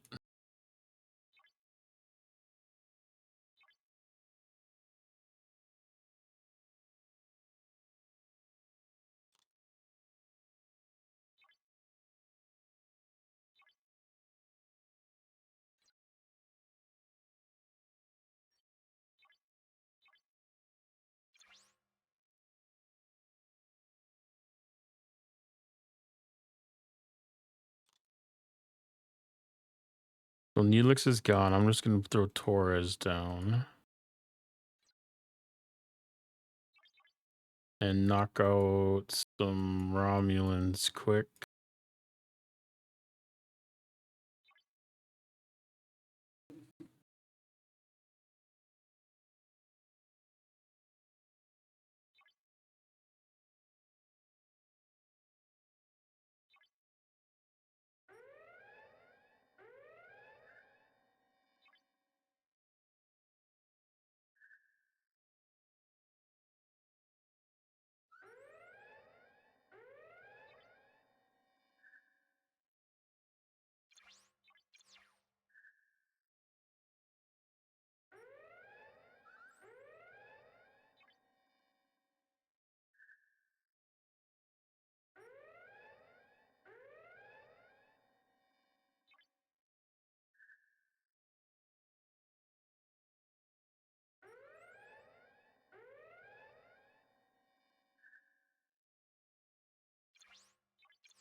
I don't remember if the technology distinctiveness thing was SLB or an SMS.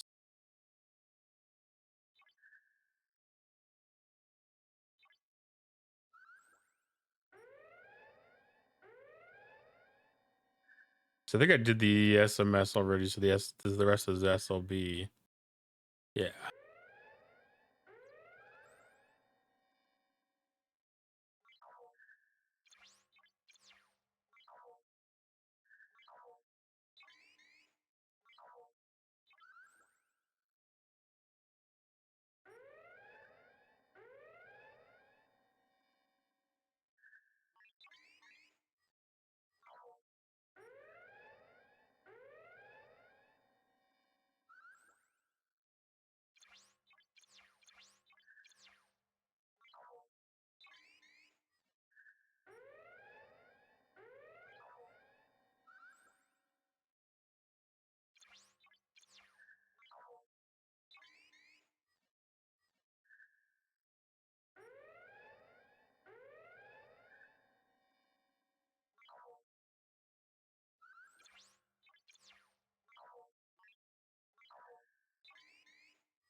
Yeah, 17 got into something big.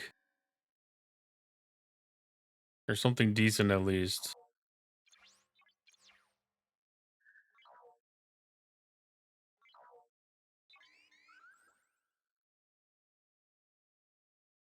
They're starting to make a little ground on us.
There are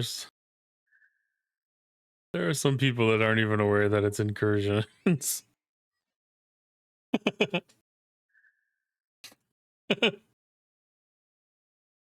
There are people from our server complaining about being hidden in token space.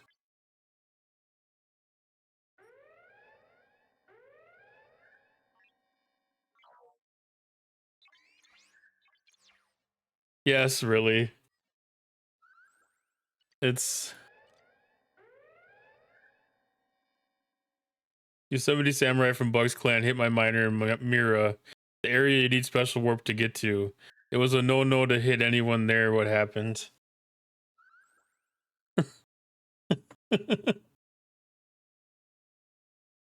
I mean, there's always going to be people that have a certain level of unawareness what's going on, but I feel like incursions is kind of intrusive enough that most people should realize it,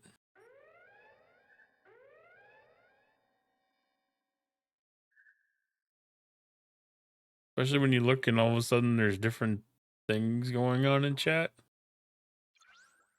I don't know.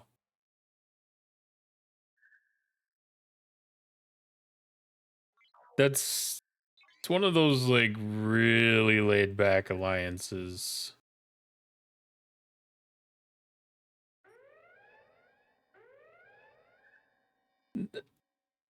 I don't think it's a matter of self-centeredness.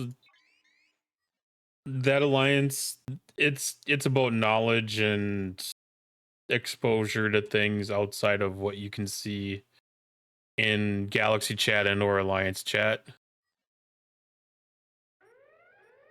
They're not a very engaged alliance. They don't have a lot of knowledge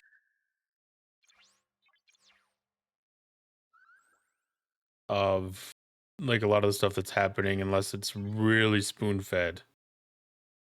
Really spoon-fed.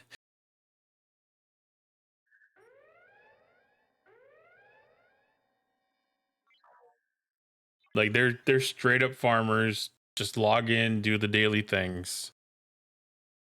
And I get that. There's people that will approach that game. They're not going to have the engagement to be on the Discords and doing all the new loops. Like I wouldn't be surprised if some of those people don't even like have like hardly anything into the like specialty ships or whatever.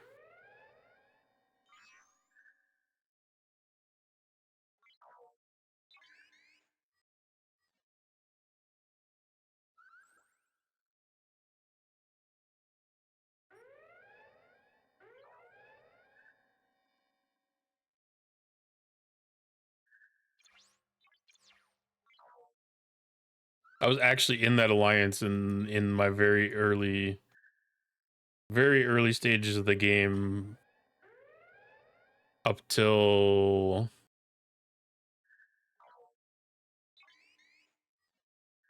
level I had my auger. So it was like level 34 to level 36.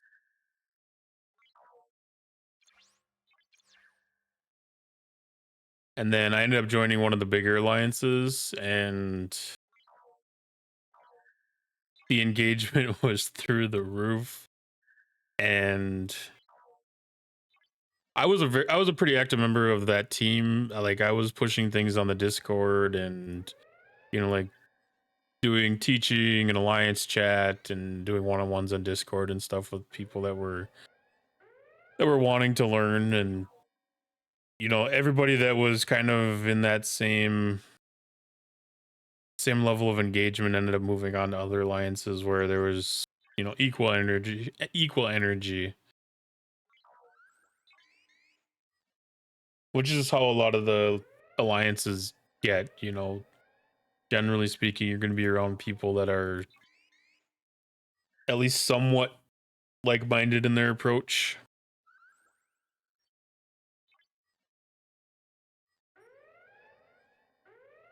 Like their methods to things might be straight up on grinding, it might be on spending, but you know, it's still about getting the max of whatever they want to out of the game.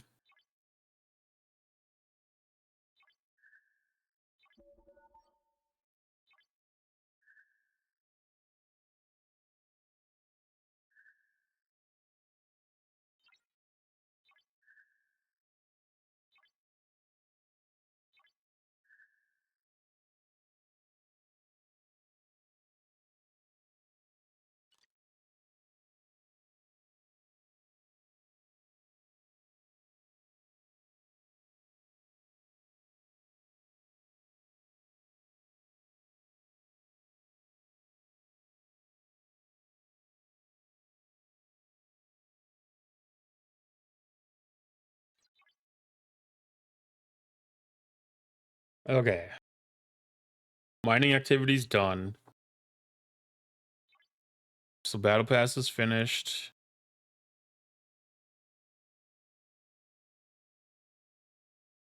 I haven't looked to see how many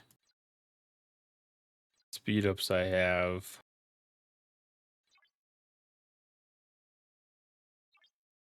for the ATA.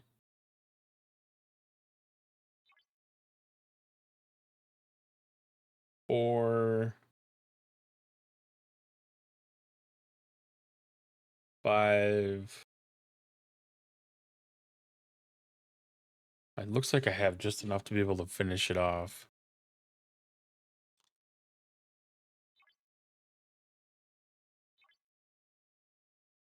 But it's a multi-day event, so I'll let that continue running.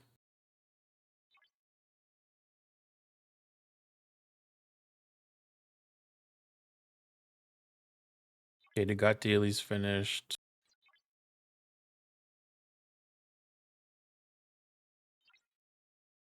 Knock out a couple of Q's trials really quick.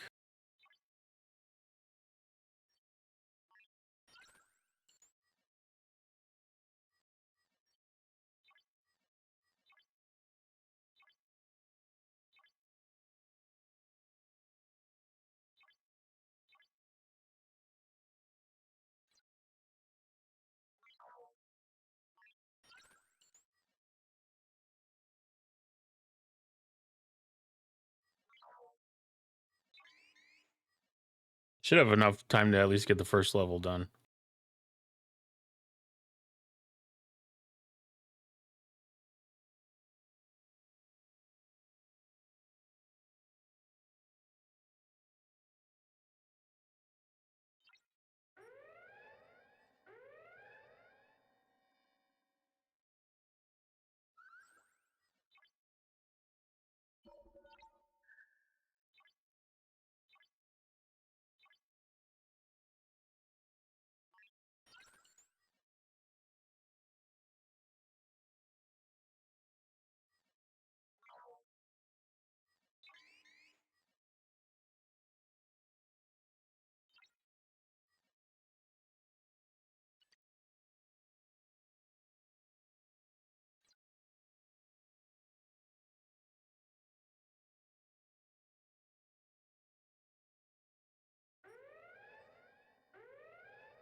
I'm at the round limit.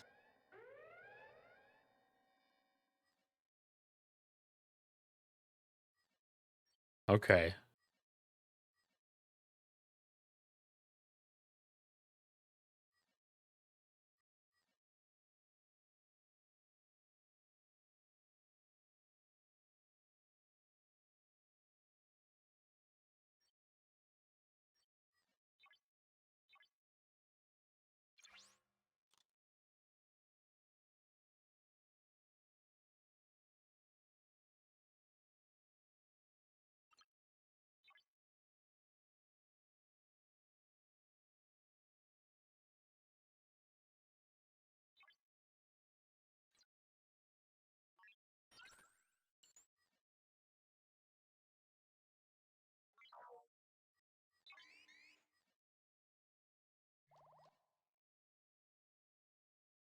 I'm not gonna get it. I didn't get it, did I?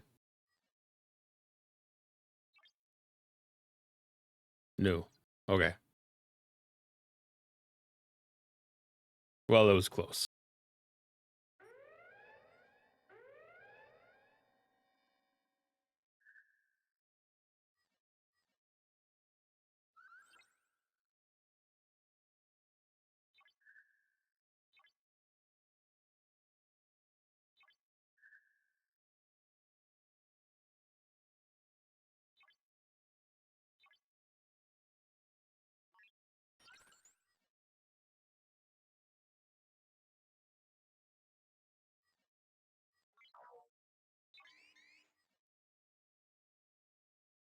Oh, let's see.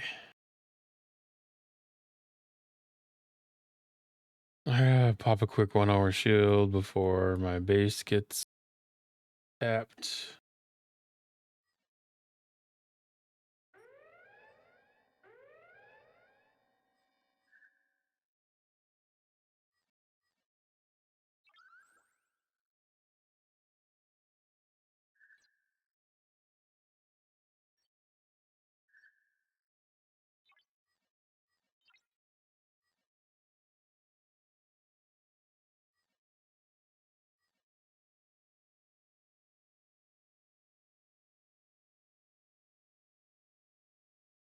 All right, I'm going to nab a quick break. I'm going to refresh my beverage and then get started into a little PvP type action.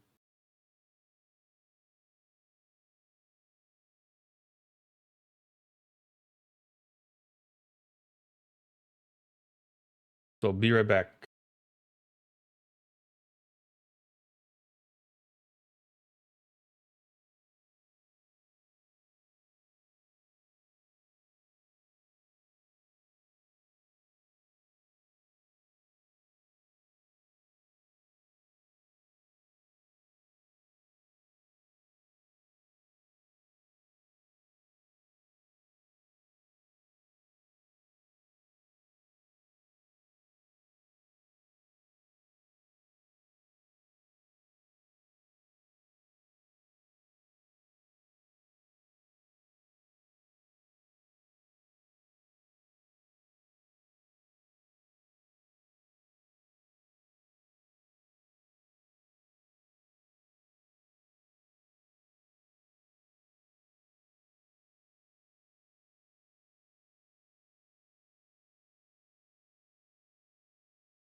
Okay, we might have a side quest.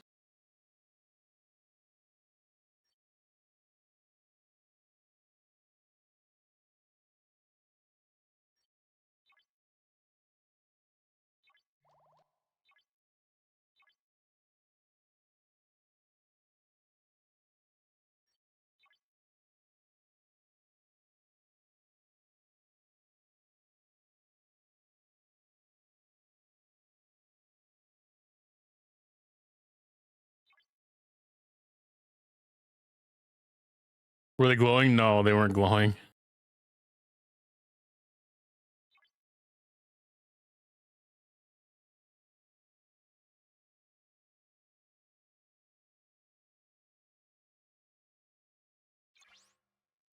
Well, there might be a formation armada that started. So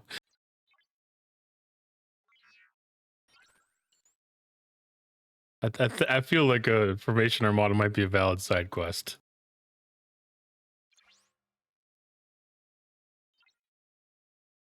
Oh, they're on the other server.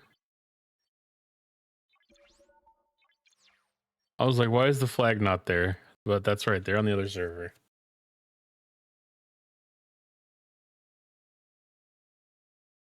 I need to curse.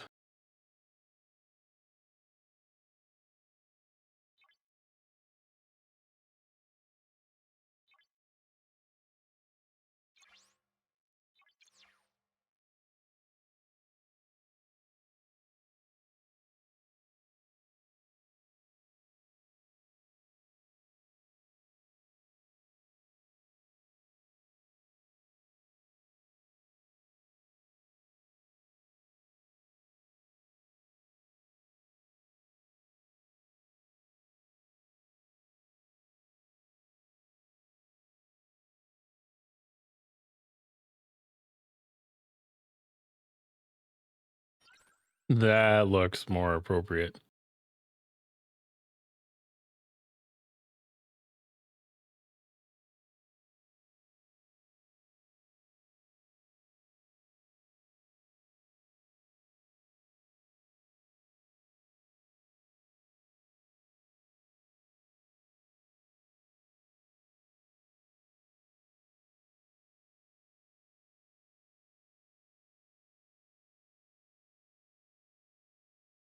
All right, so that one system that was glowing on the other server, there's nothing going on here either.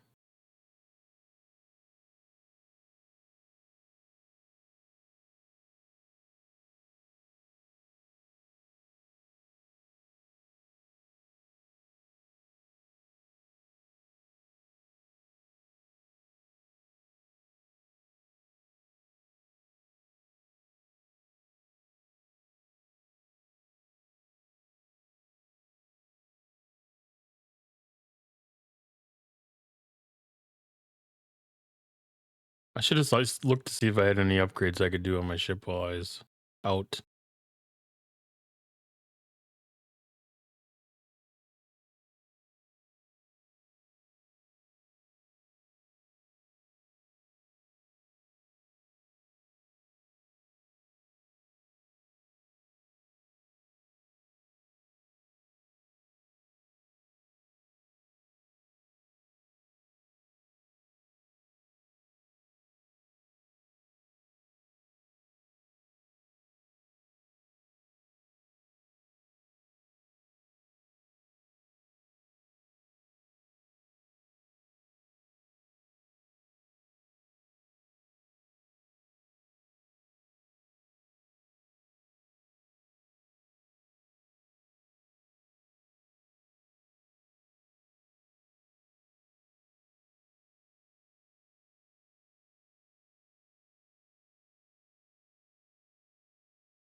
An Ops 57 came up with his protector and junker to a base to raid it. You beamed his protector, boom. Someone else attacked his junker. He comes back again and you beam his junker.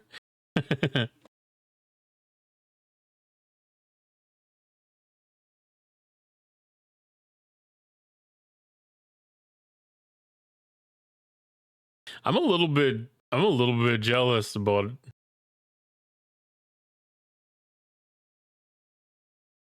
having having some of that stuff set up that way.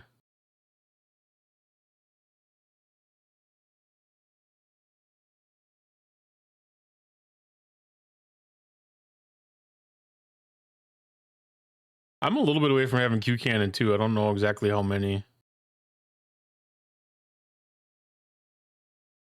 I know it was within striking distance of the con's favor whole thing.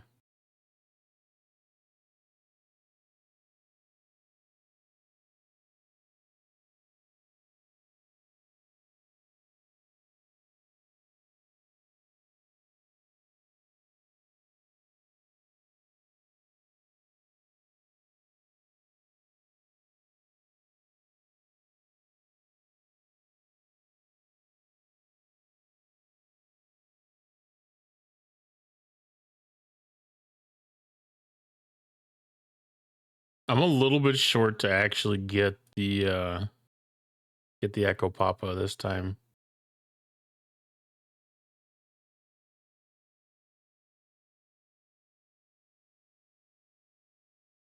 Like it's 3 or 7, which I need to spend that tonight too before I forget.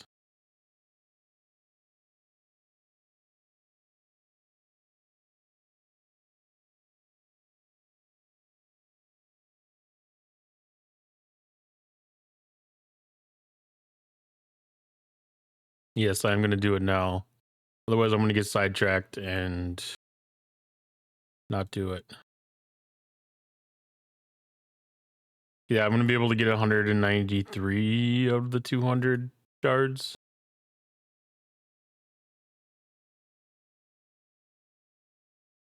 Right? Is that how it goes? No.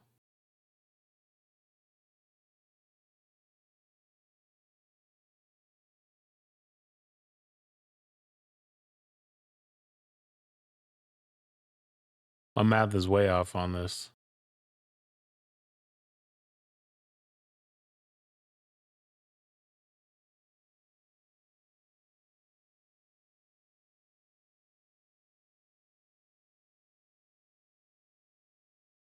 Well, it's not. I'm confused.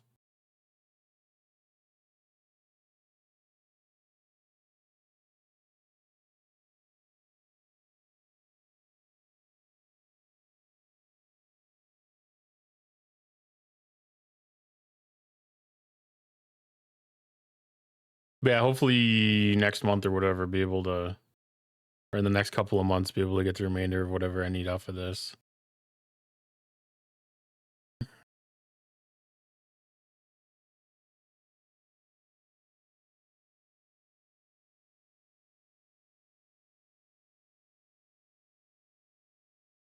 I finished the meta and I was still just short, but I didn't finish all of the events at full level or anything.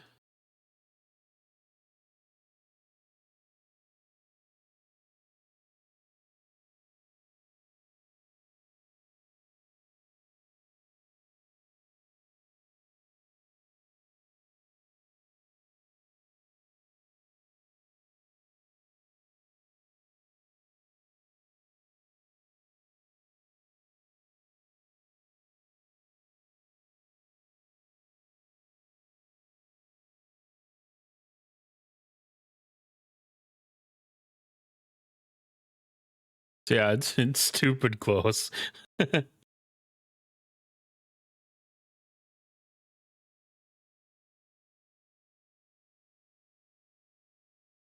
I feel fairly confident in it. I mean, obviously confident enough that I'm spending this stuff because it's the second time it's popped up. So I don't think it's unrealistic to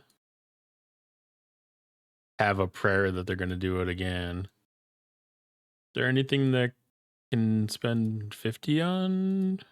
No. Okay.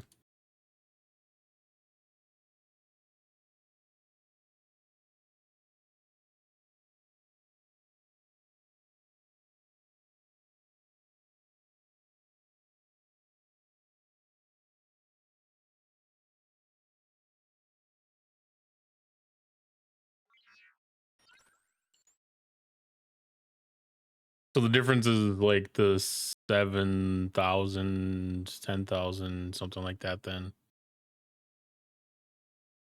Because I definitely did not complete all of the P1 ATA metas, and I may have missed another one.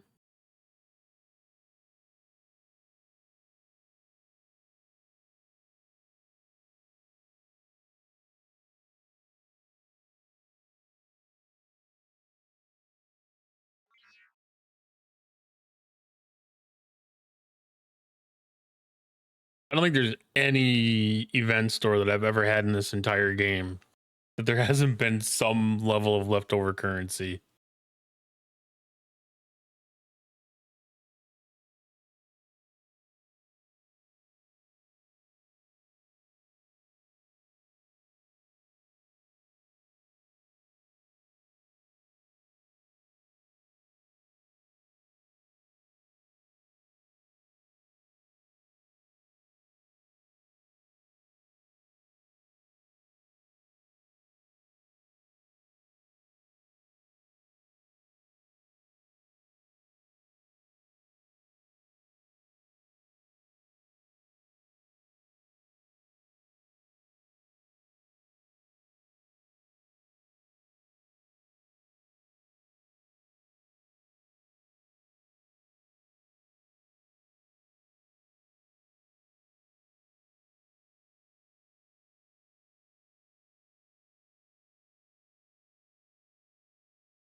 Okay.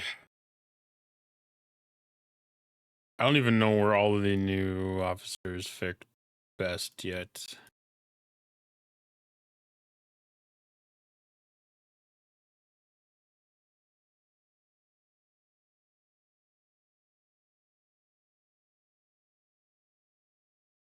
That's Hostiles Armadas.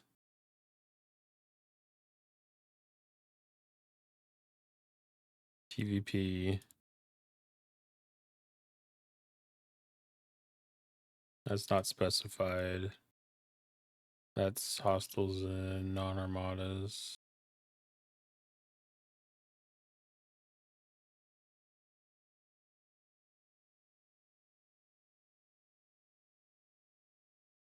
That doesn't specify.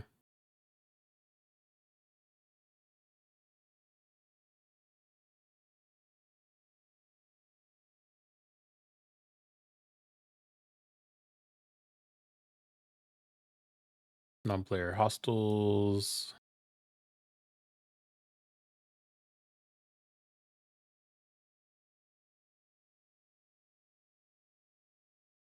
Yeah, I got fortunate enough where my P1 ATAs actually were up today.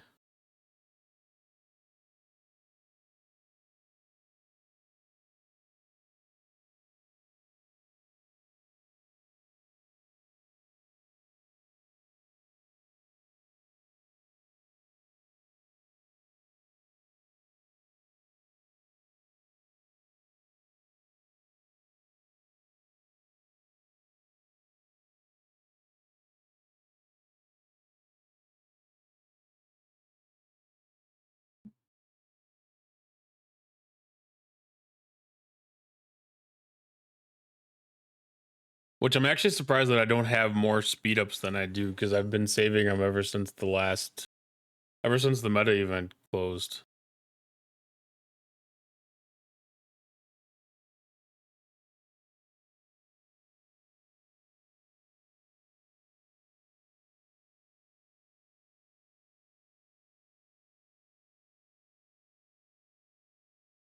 is the one refinery thing?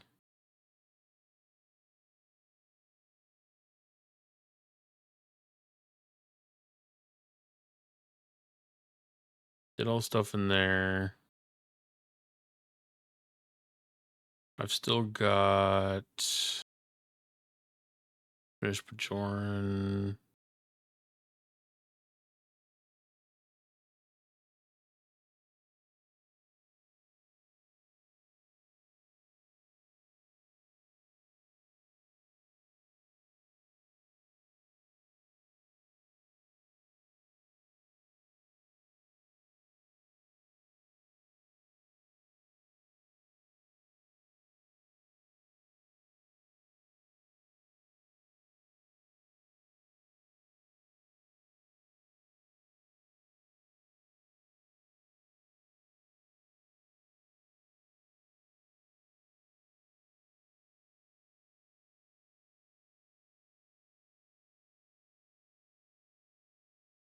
I need to go up and do some bounty hunting.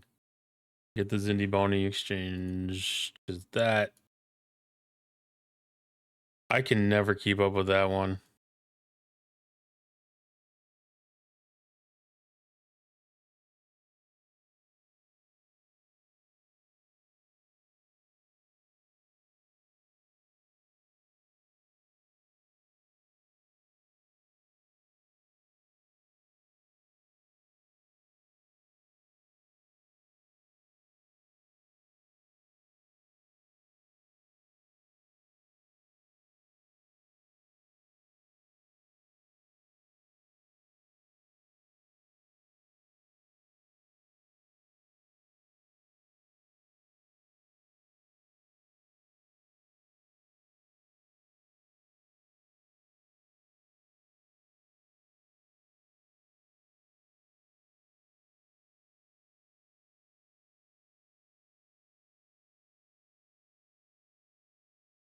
Oh no.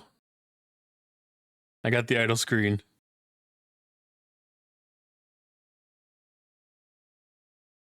I've not hit that one in a while. Oh, came back.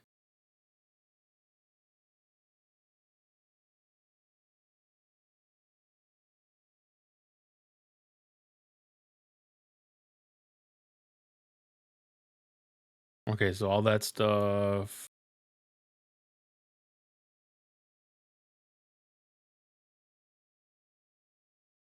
I'll probably have to run those tomorrow.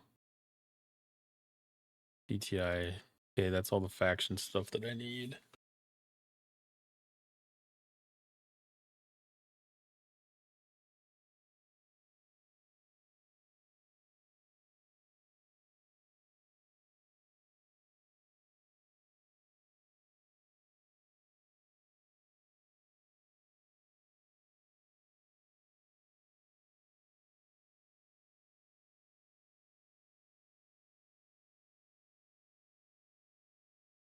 What system?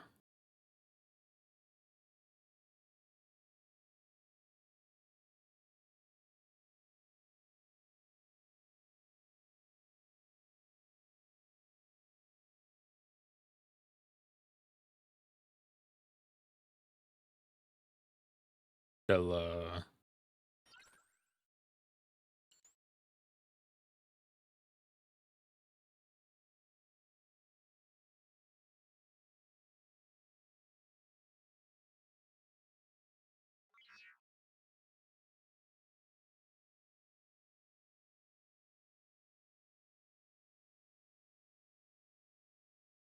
Hey, rival.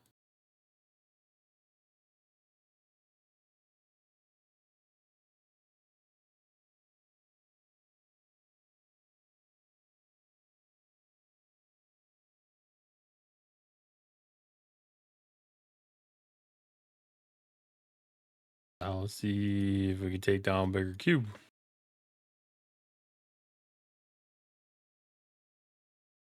That doesn't look promising.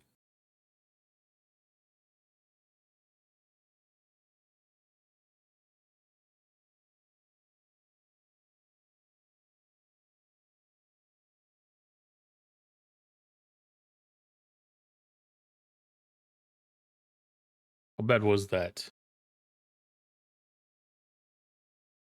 That was bad. I got absolutely rocked.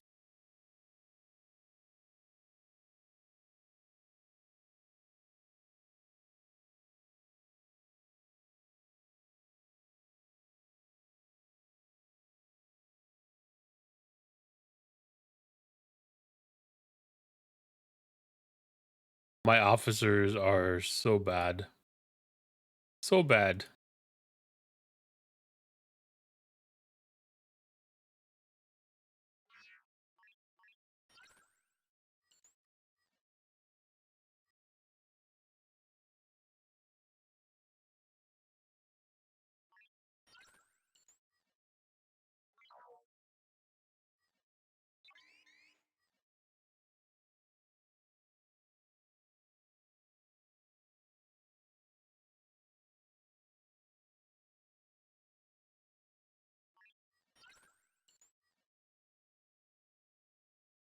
What did I do this time?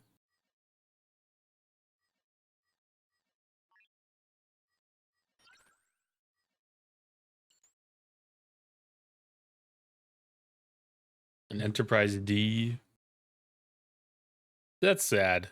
That's really sad.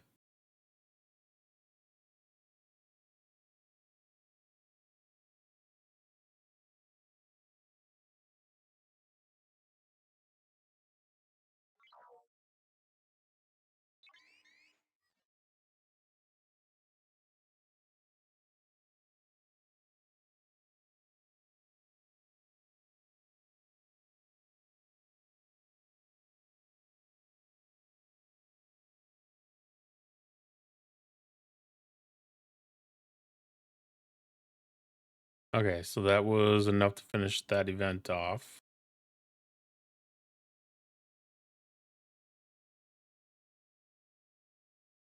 That's actually really nice that they're doing the PvP event. The last couple ones that I've been involved in, they haven't actually like been engaged in doing the PvP event.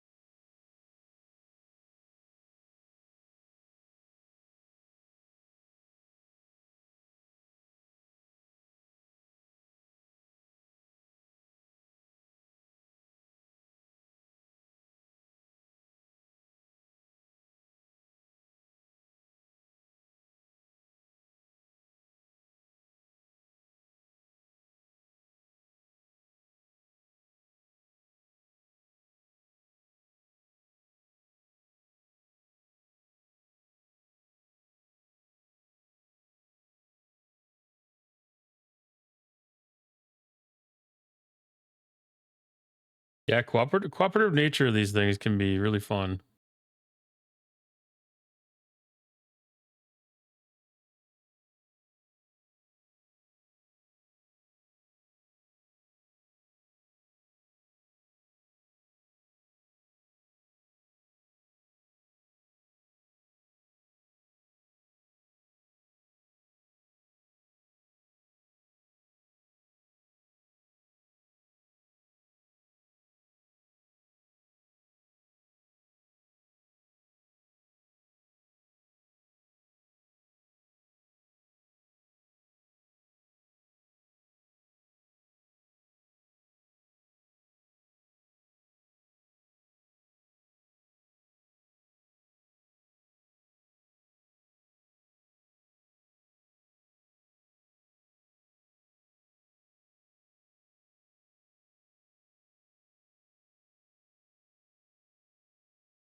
And a charge set?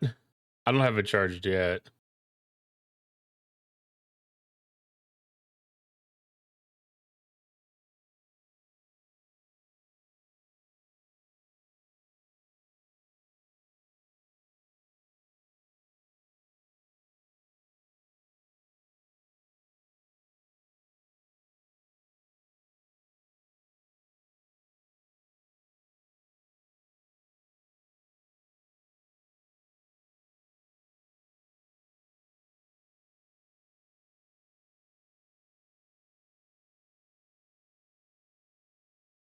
I don't know how many people are coming either. I might get booted out of this one, this leg.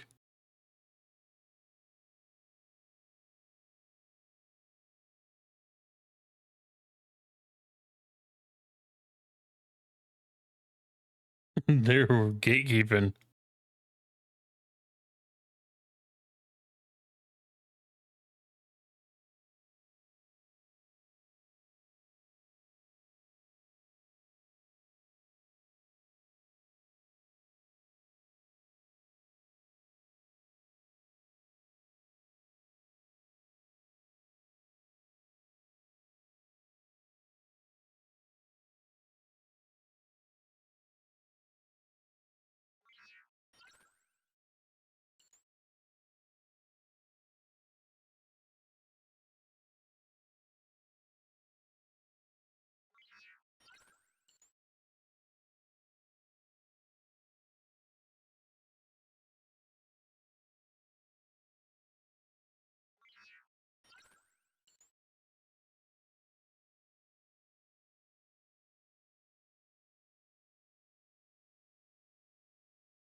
Why is there a level 44 in this system?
Missed the third leg. That's 2 formation and armadas in a row where we missed one of the legs.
No, I didn't see PMC in the leg that lost. It was Cisco, Jane. Okay, that one didn't help. One ship with just Janeway didn't help.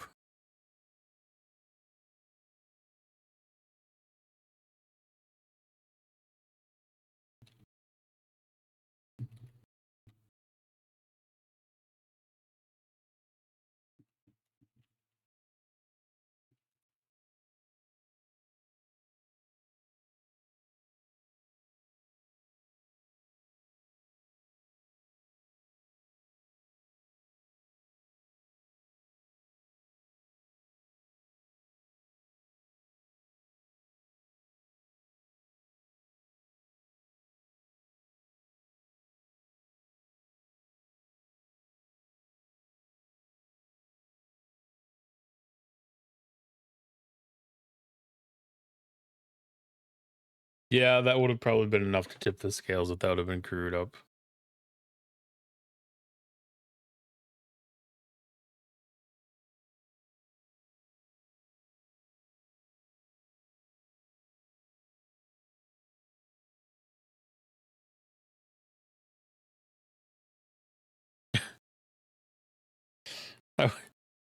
There are definitely people in my alliance that I would not put past having PMC on their ships, though.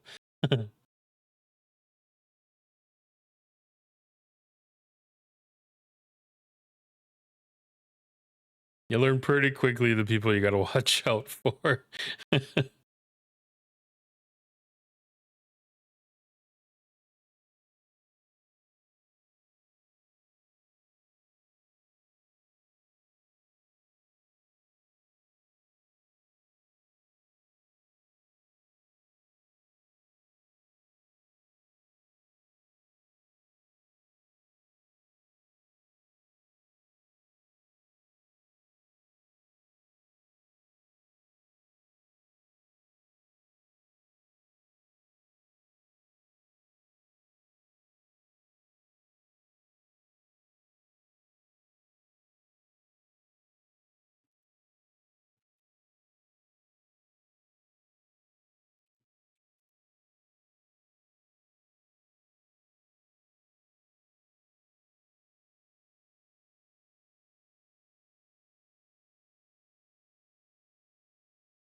Let's see. Does Savik work on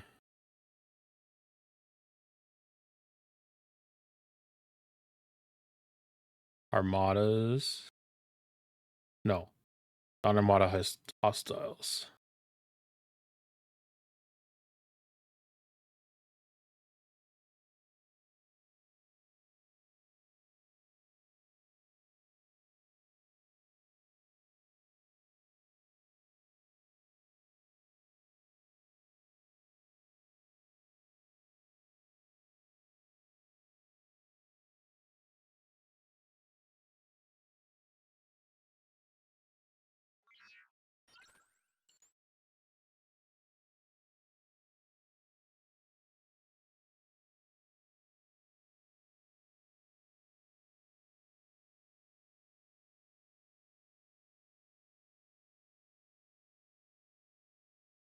Don't even tell me PMC is actually a good crew.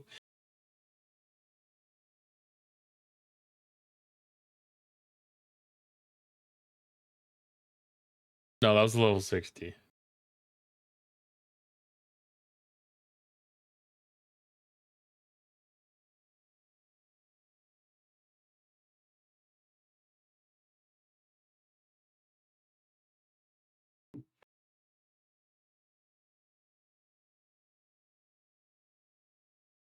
I did not check for glowing systems here since I've arrived.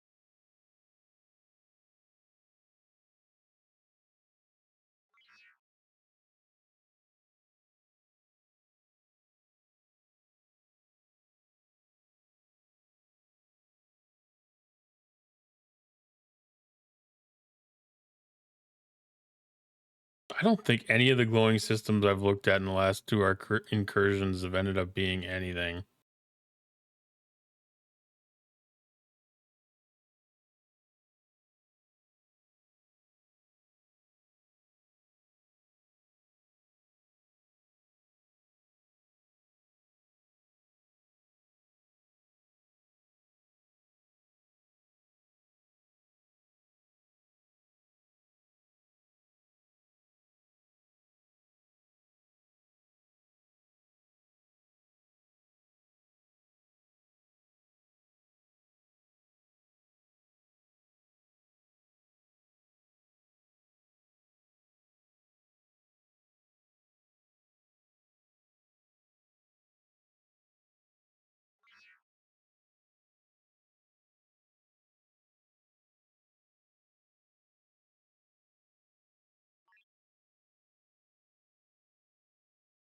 Well, I checked on the other server before I left, and there was one system glowing up here in Bara.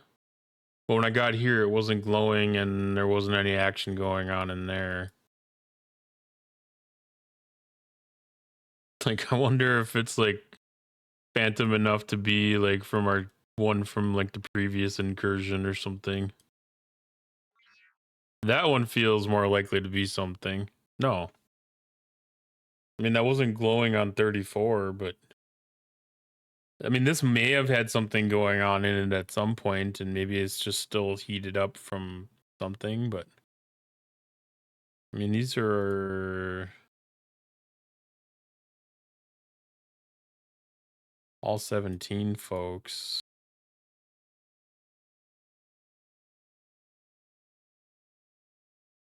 I mean, if there was a 34 that was mingled in, I would say, yeah, maybe they were doing some active raiding, but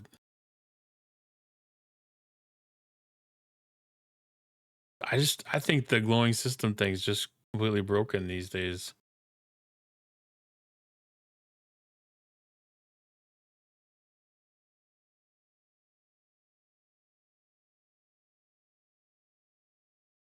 Like, I don't know if it's like off.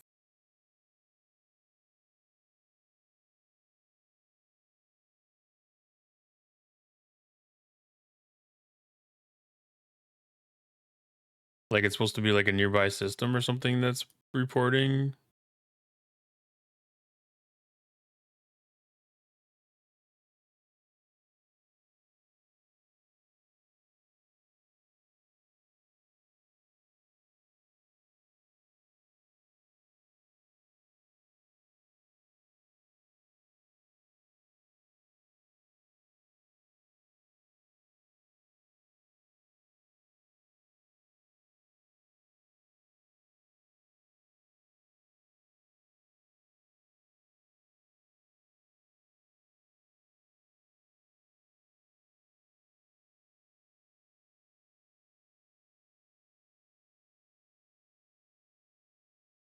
There's got to be some decent action going somewhere.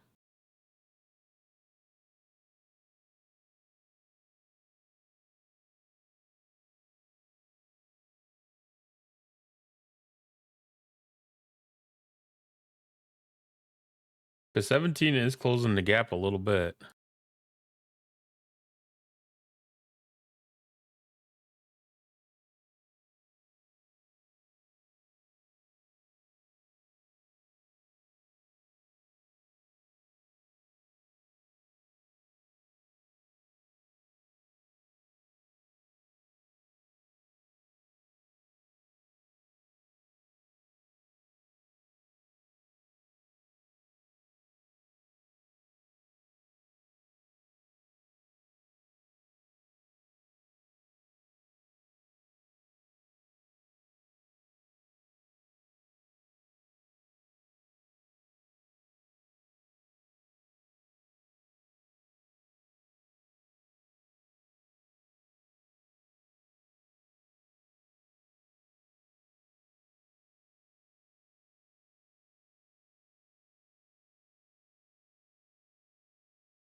I'm zoomed way out.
Oh, my little scoreboard that I have. No, I ripped that straight off of the website.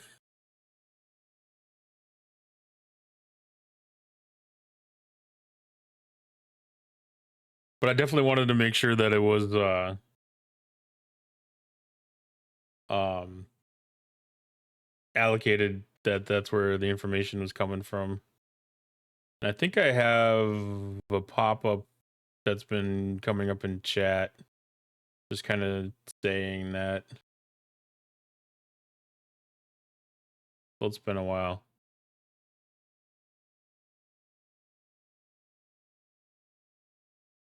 That one gets stuck.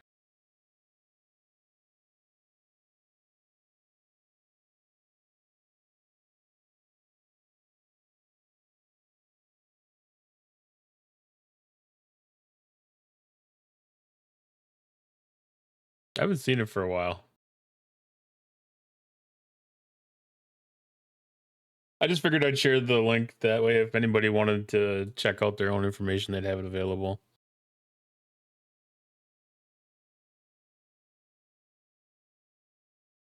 Definitely always willing to give credit where credit is due.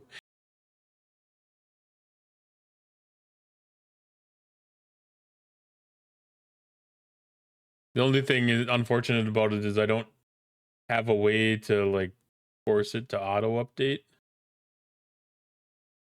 So I just got to refresh it every once in a while to get the data updated.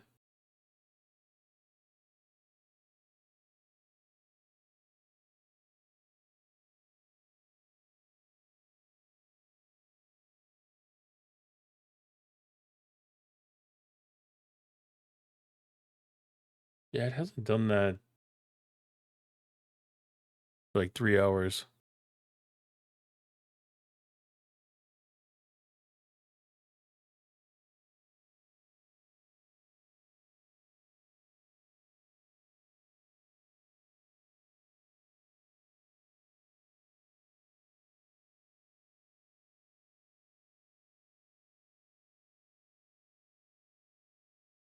I do have off tomorrow.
Thinking about everything that you need to do. I'll try to wake up tomorrow and watch Ultra Steam. And might work, but not likely. Then take a shower, get the dogs, and get ready and go out with my family for a few hours. Yeah, that's always a good time. Yeah, tomorrow I don't have any specific plans. I think I'm probably gonna check out the um like look at some of the events that are posted for tomorrow in the area and go check something out and see what looks interesting.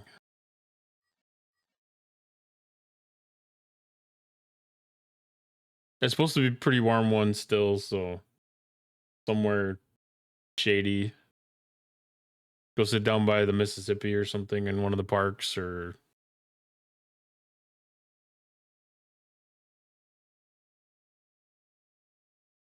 something like that.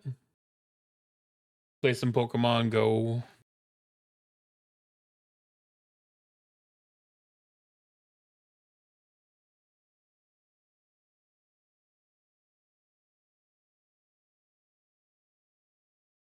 Definitely try to get out and do some of that earlier in the day than late afternoon.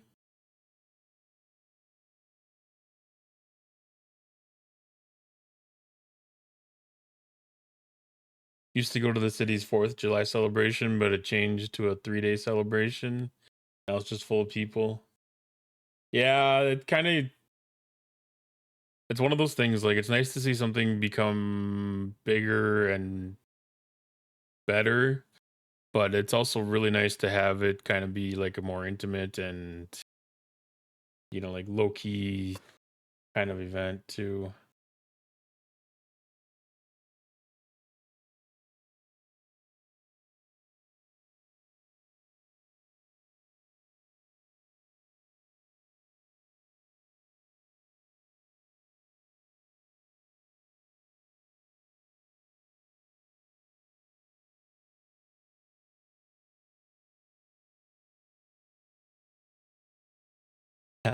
That sucks when the parking is impossible.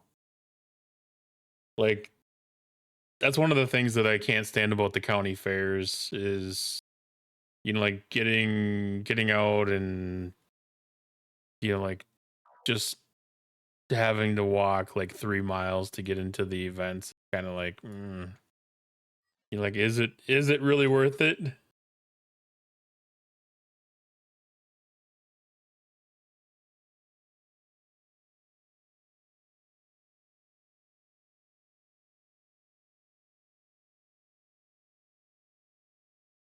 Some of them aren't so bad if you don't have to deal with parking in the same way, but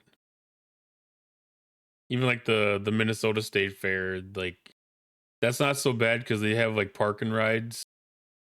So like you just go to like a church and park there, and then they give you a free bus ride down to the fairgrounds. Like that's not bad. I mean, even though it's like stupidly crazy crowds, but it's still spread out so much that it's not bad. It's no worse than going to like a baseball game or whatever and walking through the corridors there. I'm the same way, retro. As I get older, I don't care for the bigger crowds or being out in the heat either.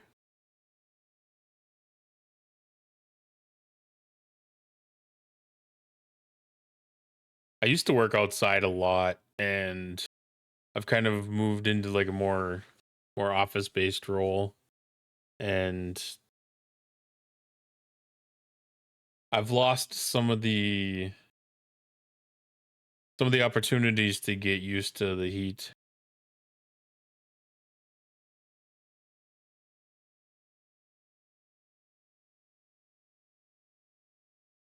Freeway flyer for $1. That's not a bad ride. I know we've got like local shuttles and stuff that come out, and even I wouldn't even be surprised if the cab companies would be subsidized and like the local ones in the area here for giving rides and stuff.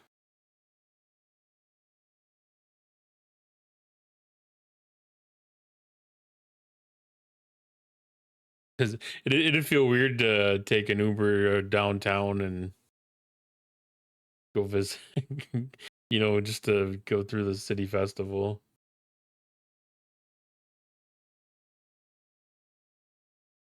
You sweat too, which is gross. Yeah, yeah, I definitely get that.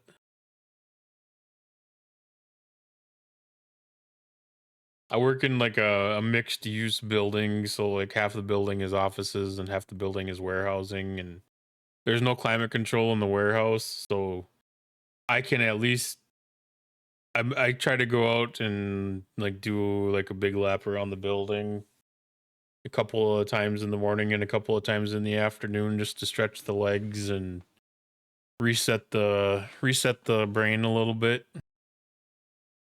So I get a little bit of opportunity to be out in outside of air conditioning at least. And then I don't generally like do max AC in my vehicle when I'm driving home. Like a lot of times I'll have the window rolled down and like have my temperature set like middle of the cold stuff just to kind of build some level of tolerance. If I just let myself be too comfortable all the time, and then anything above like 75 is uncomfortable, and that's just That's just rough to do to yourself.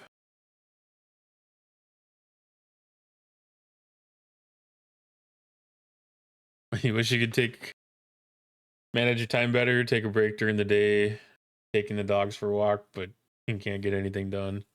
Yeah, it gets a little tough. It gets a little tough to kind of manage that.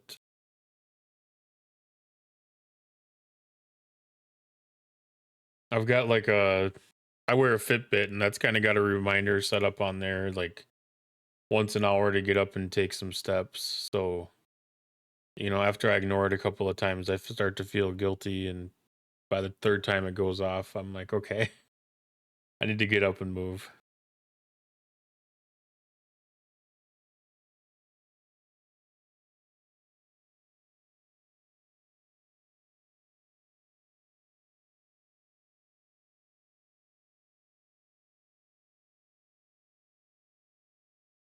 But today was a pretty good day. I hit 5,000 steps today. Usually I sit around 4,000 to 4,500. So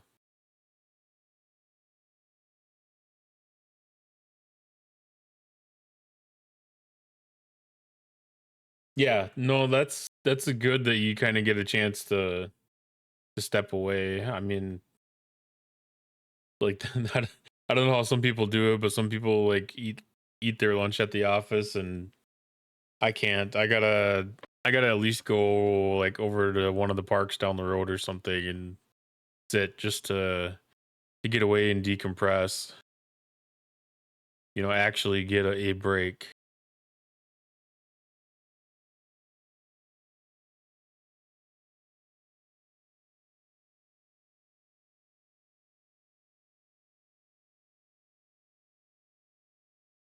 Yeah, I need to get out and try to be more active myself. I do, like I said, I do pretty like regularly, like 4,000, 4,500. So it's not bad, but there's a lot of good walking trails around and some of the parks and lakes and stuff. So it would be a good thing to take advantage of some of that.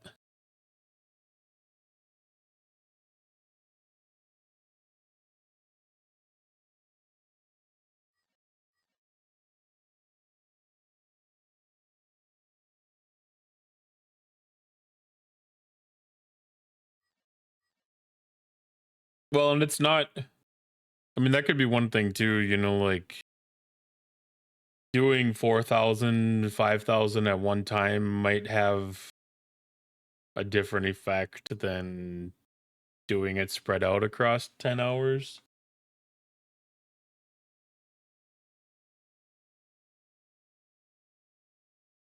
I mean, something's always better than nothing, though.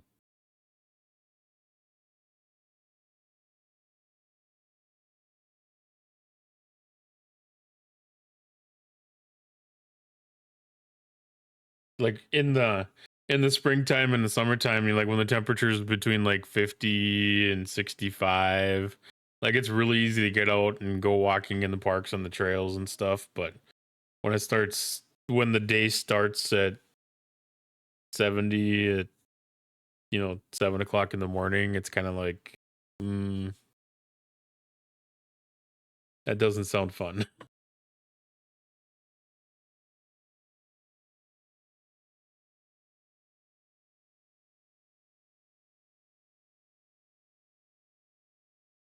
You used to think that they'd have to pay you $1 million to take your old job back, but it's starting to look nice.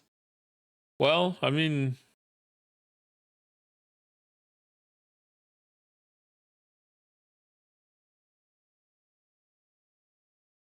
it's one of those things that you always long for what you don't have. Whatever you're missing out on now is going to seem better than what you do have.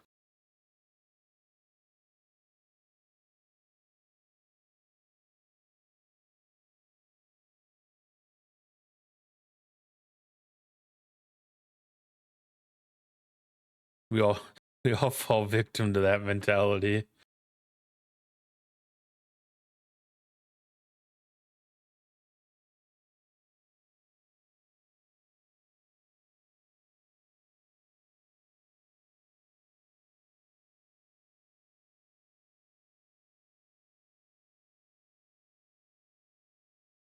I've thought about that too with some of my previous jobs. Like I certain things of it that I really liked.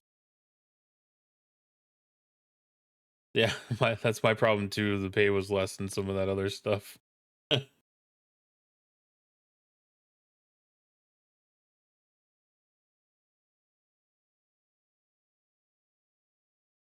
Yeah,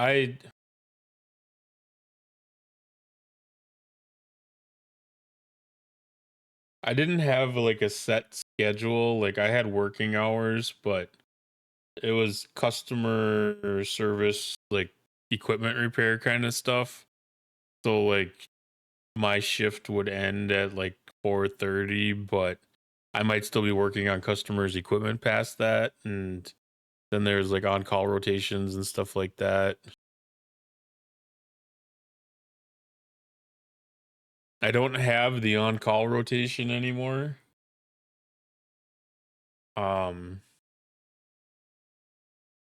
but most of like the after hours kind of work is fairly elective and kind of on my scheduling.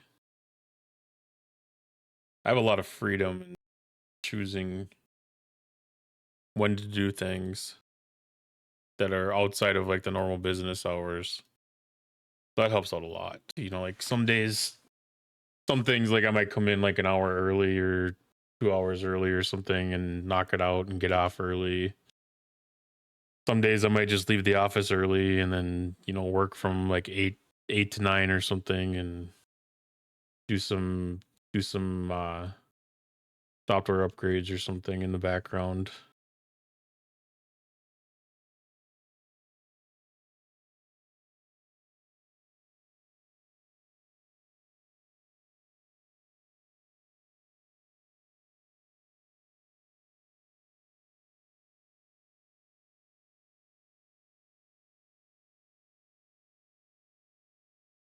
And it's never good to let yourself feel trapped. Sometimes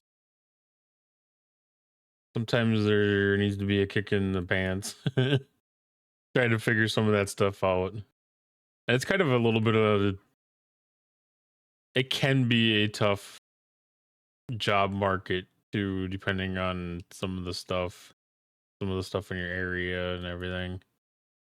Like I know that there's still companies that are having trouble hiring people, but there's also companies that are holding off on hiring people because there's still uncertainty and stuff like that.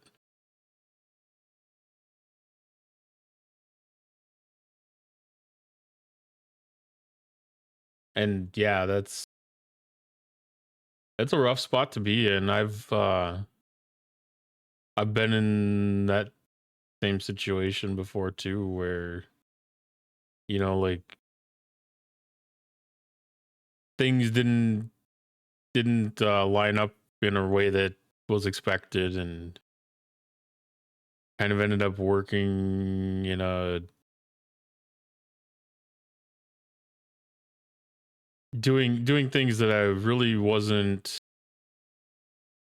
qualified and interested to do.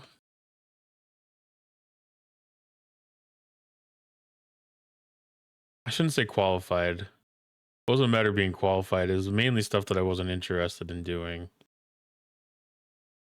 It was just one of those things where, well, since you're doing this, you might as well be doing this, or since I'm doing this, it'd be easier for me to also do this part of this and this part of that. And next thing you know, my job shifted significantly. That's one of those mixed blessings. I'm kind of like in that same boat right now. I have a backlog of work that's about 6 weeks right now. I'm running about 6 weeks behind what I would hope to be for projects, but I'm getting caught up.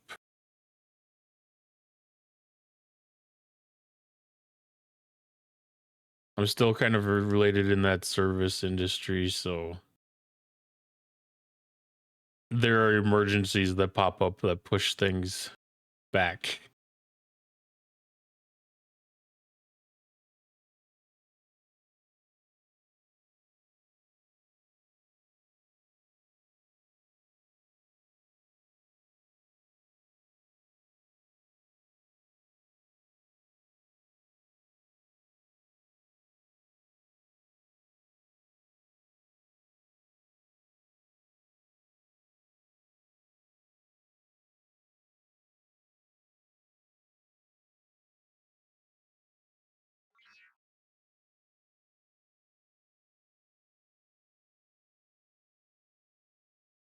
Got to be on the other server. 160 hours. Yeah, I mean that alone, just knowing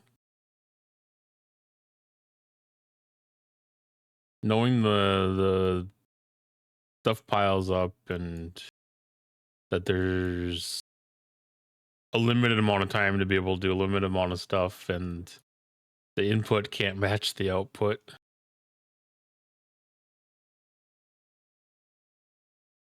Like it's tough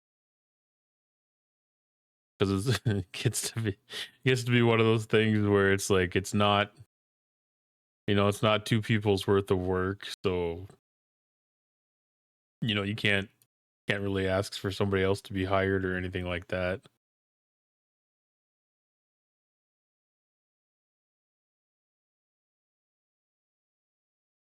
So I'm just not getting. I am getting the visiting symbols. I wasn't seeing those before though. Yeah, 20 days. 20 days is a lot too.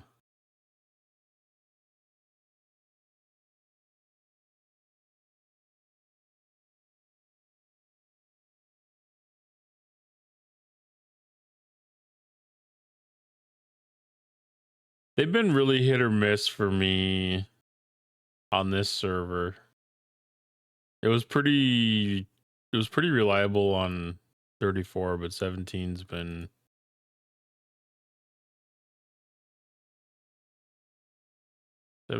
hit or miss.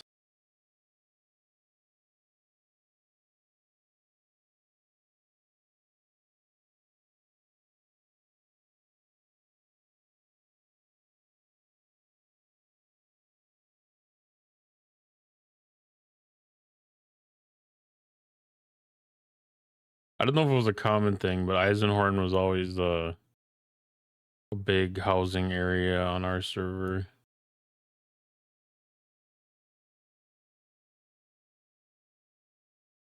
I don't even know where my bottom EVP band is right now.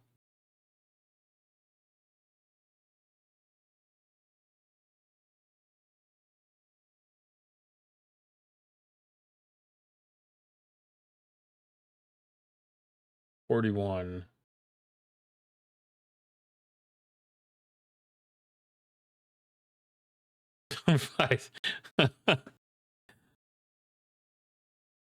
Wow, Ace Ventura reference. That was a good one.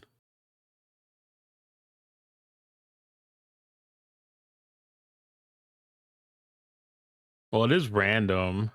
Retro, come on. It's just like the chances of dying to the dying to the hostiles in a augment exile space. 30% chance of death, but like 9 times out of 10 you're still gonna die.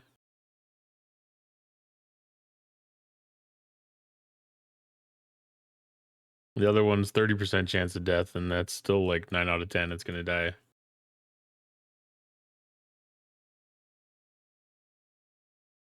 There are some of them that are a little heavier than others. Like every other stream, all of a sudden one pops up that I don't think I've ever seen before.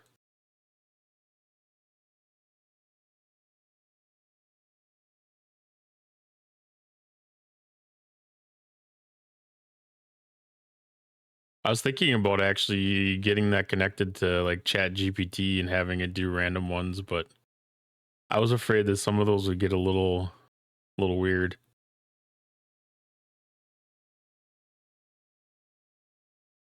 I don't know if I want random AI thoughts in stream.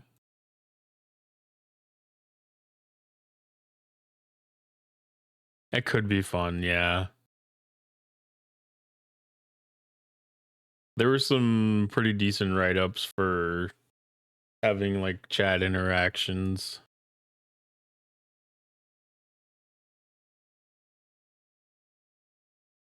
Having it remember prior conversations and stuff too. Like it was some real interesting stuff that can be done.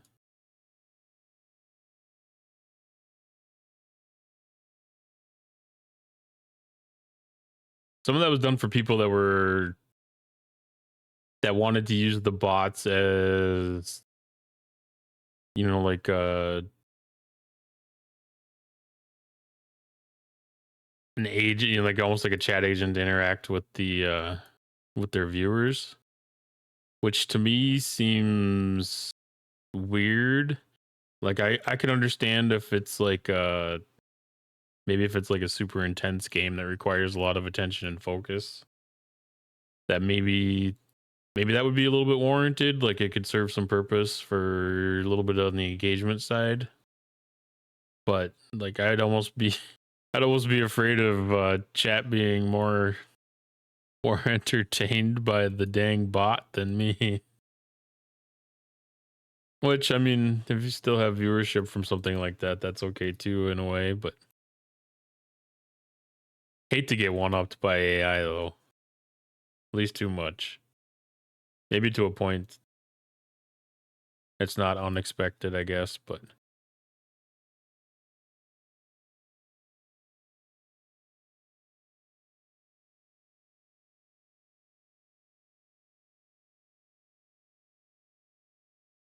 yeah, I've noticed Sharky's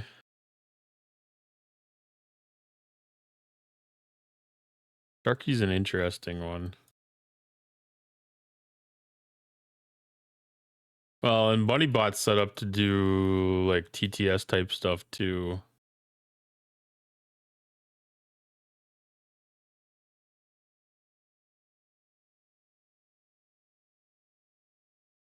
I just don't have a cool avatar.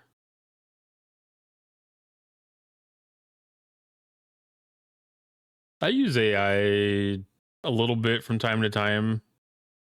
Um, like sometimes I have troubles putting, like putting all my thoughts together. Like if I'm writing an email out to like a client or something like that, and I just need to like just a little help organizing my thoughts. And I could either run it past a coworker or I could run it through AI, and sometimes AI is just a little bit easier.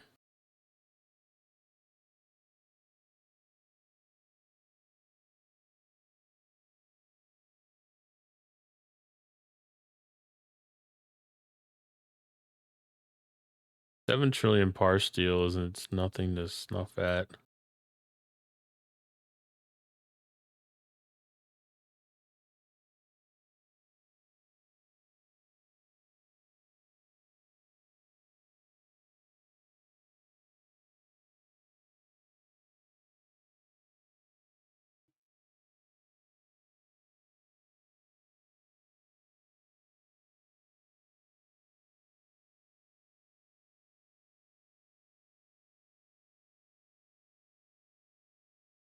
I could wear a bunny costume.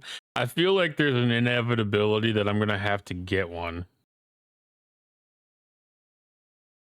even if it's just like one of the like sweatshirts with the flip up hood kind of thing.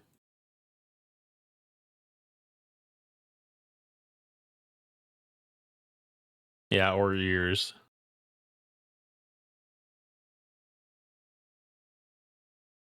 Which I'm honestly surprised that I wouldn't have any already.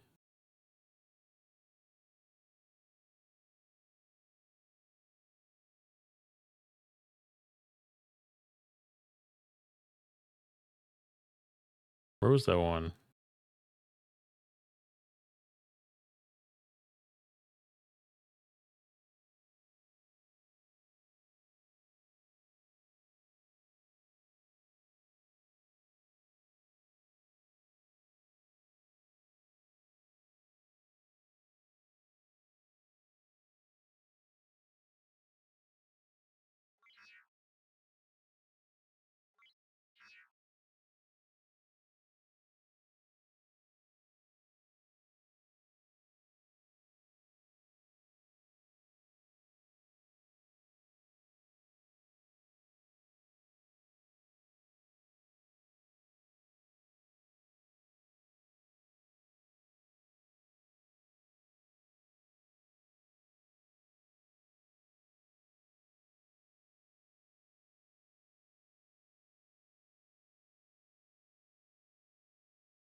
Dog snoring.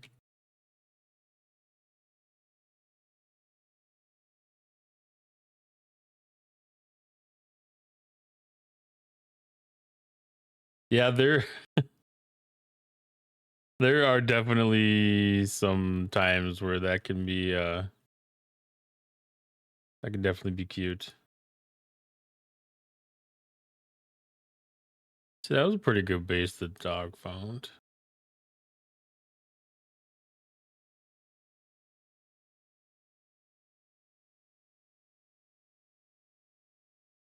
Looks like they did a pretty good job of getting their server cleaned up before incursions.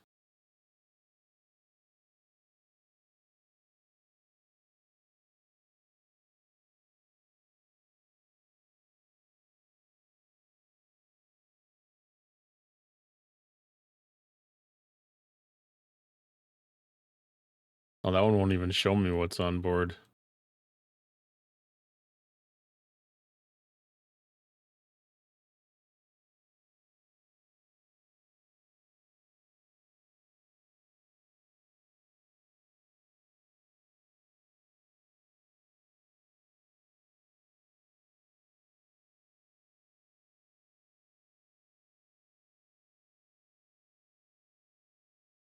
It is. It's looking fairly quiet over on 17.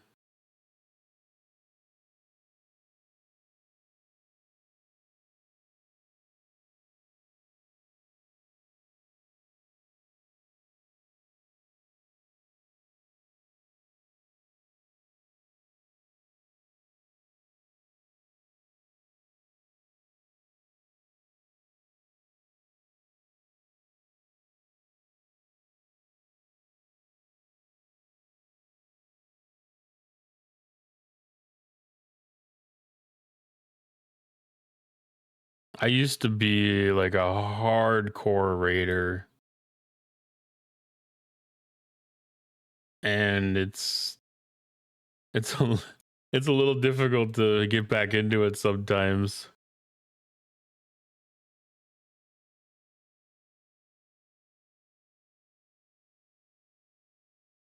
But yeah, like the alliance that I was in like through G4 and G5 and stuff like that was pretty strong competitor when it came to trying to find like the fat bases to crack and stuff like that, and doing group raids and participating as an alliance, and defending our raids that we were participating in, and it'd piss people off when you're defending a raid and they couldn't stop you.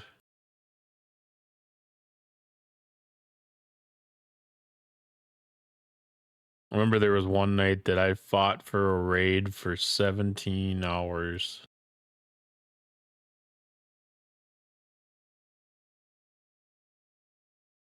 I ended up fighting off 3 waves of defenders.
This is the one thing that I really like the mod for, is being able to have it configured so that the first thing you click on when you click on the base Or first thing you see when you click on the base is the loot that's there.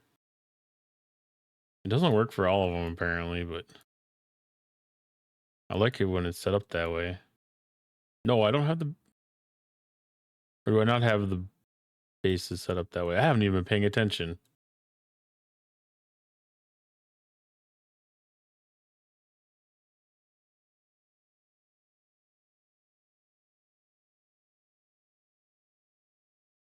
I think the ones that are too low don't show. But I think the ones that are at my level I can see right off the bat.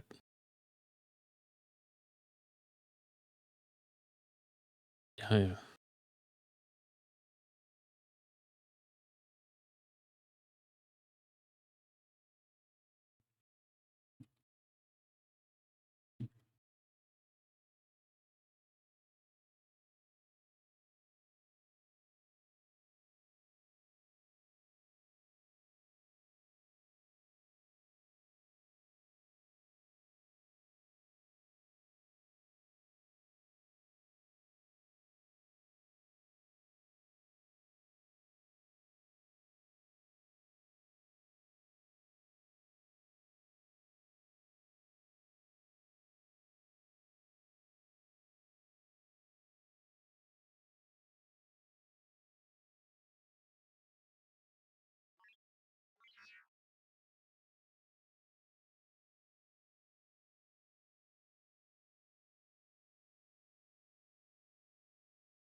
This isn't the one I was just at, is it?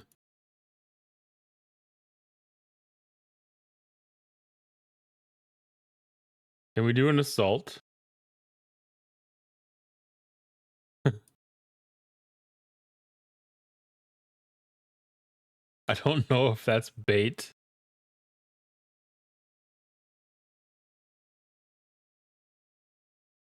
The solo alliance. No. Is it? Yeah.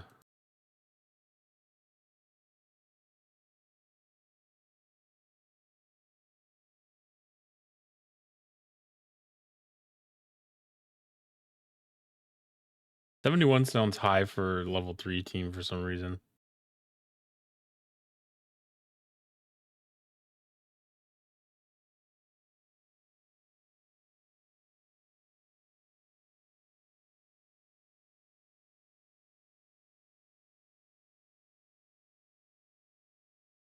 $54 bar steel.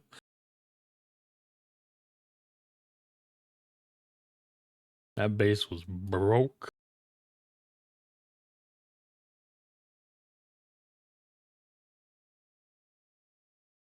Sometimes it's hard to remember where all the housing is in this areas.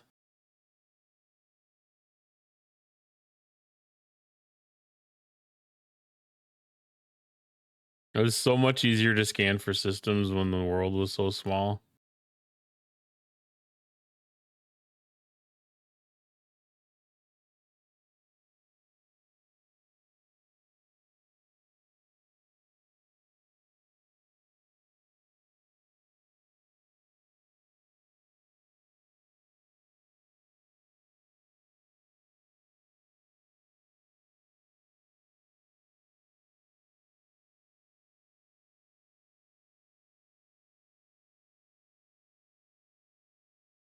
I know there's some random systems too that I'm missing.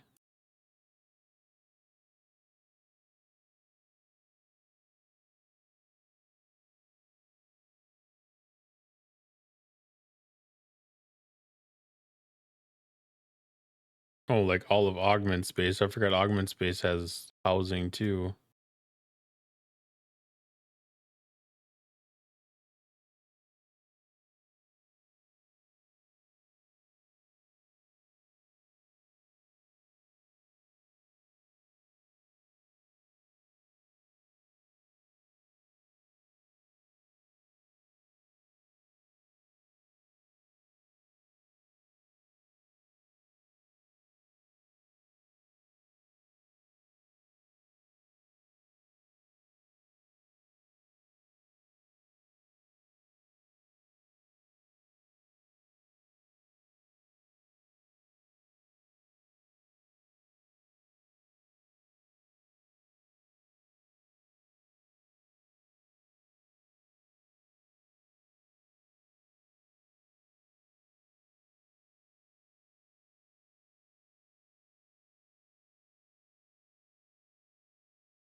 So I don't remember if it's these hubs. Well, these ones have housing, and then like these ones, Geneva. I don't think Glorilla does, but like Cedarlaga does.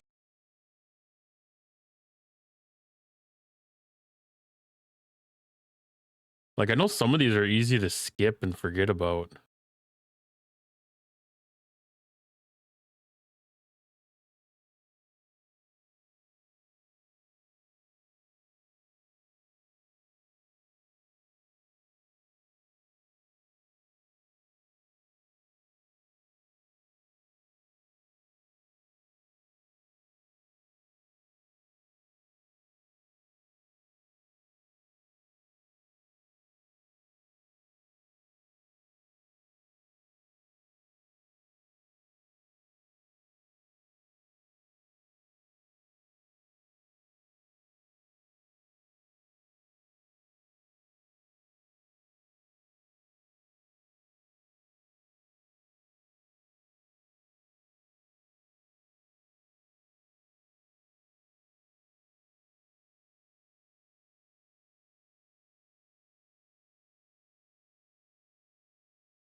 I used to have a pattern that I followed.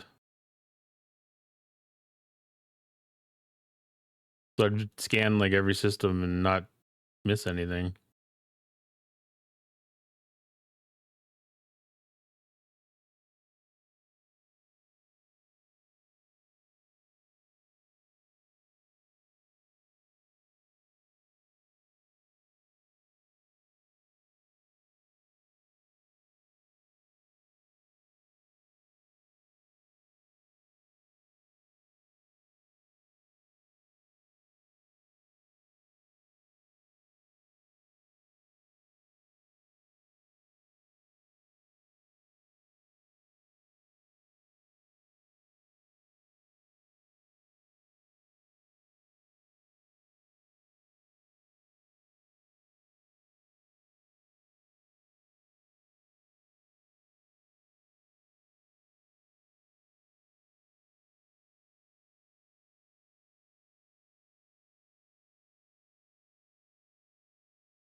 Yeah, I don't know if the low level systems have increased in number, but it feels like they've grown.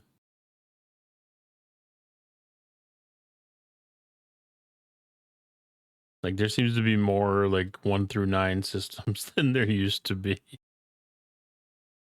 I don't know if it's just because things just feel more tedious or if there's just more systems to actually check, but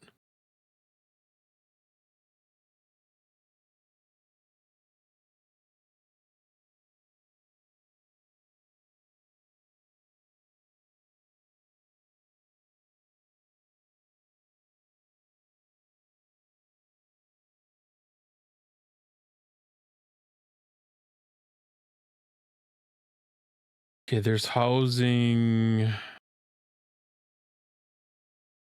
think there's housing in all these satellite systems.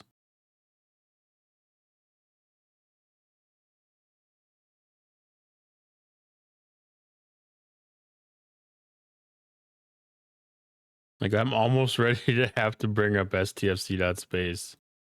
It's gonna be so nice when they give that like a map key that you can see which ones have housing from the galaxy view. That's gonna make some of this searching so much nicer.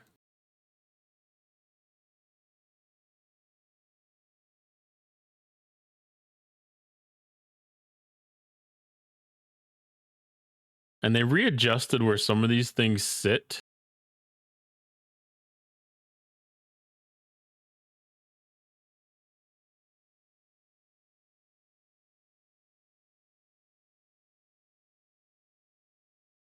So it can be a little bit difficult to remember where they are now versus where they used to be.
Look at that one. I don't even remember this one having housing, but yeah, maybe. Remember that one being a convenient shot to get into augment space.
On a little base to raid. I found a couple of bases that are pretty decent. A lot of them have been cracked. like shields up, but hull is fully depleted on them. They were cracked a while ago. So I don't know if they were defended and somebody got ran off, or if something more enticing had opened up at some point.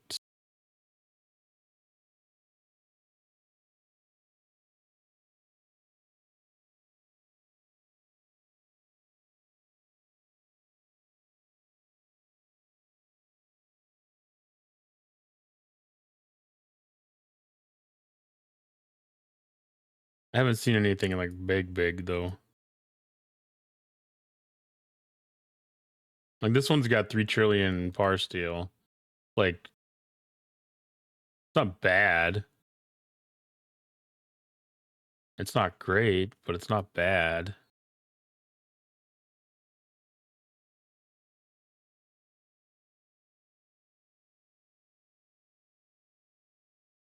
That's amazing. How the scale is shifted on some of these things.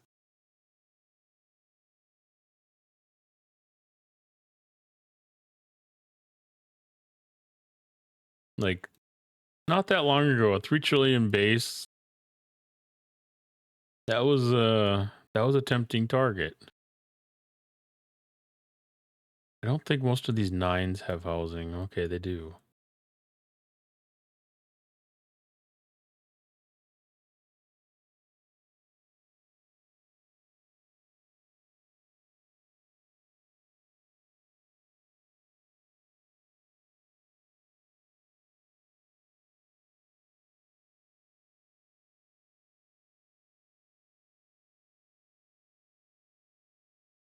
I kind of roll with the concept that people generally going to target the systems that are a little bit easy to find and close to territory.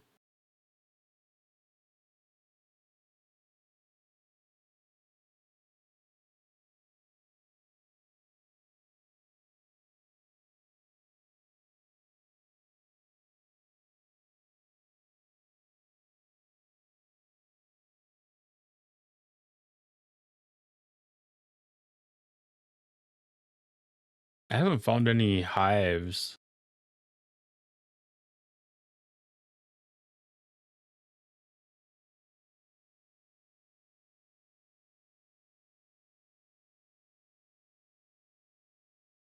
Because those can be fun ones to sit yourself in the middle of. Because there's always like one empty spot in like a really inconvenient spot to defend.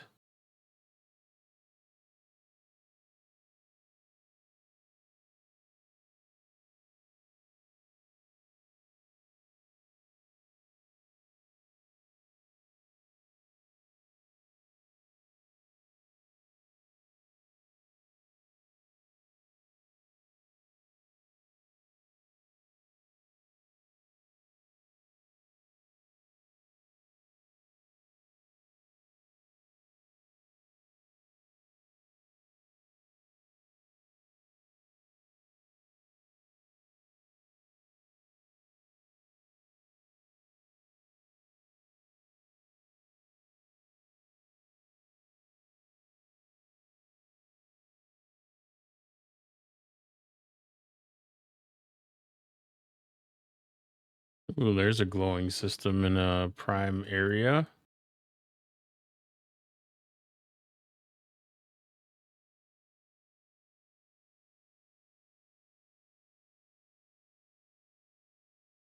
I I've never been a fan of it because unless you can maintain, like you have enough discipline to be able to maintain a lockdown planet, it's a it's a complete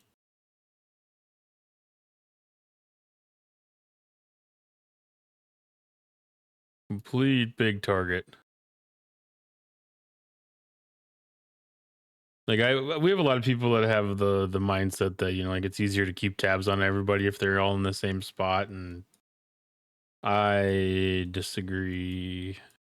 You're more likely to have 3 or 4 people end up getting hit if you have any people with shield issues.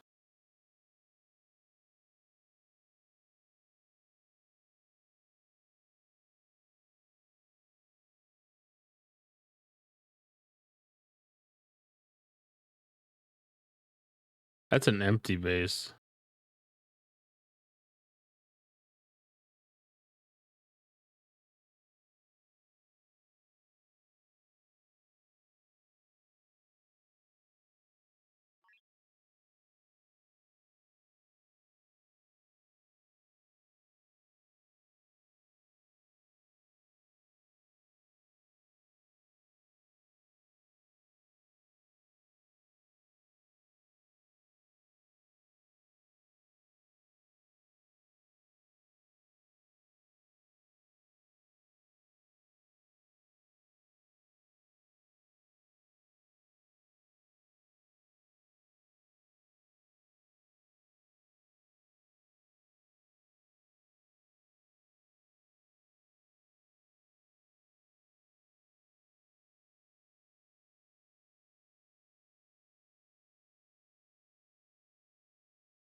That was one of those things about Eisenhorn. Like, they had the entire system locked down. They had very, very, very large discipline to get the to make sure that if anybody was leaving that they were going to get replaced. It was extremely rare to be able to get into that system. But man, if you were able to sneak in, it was it was a good day.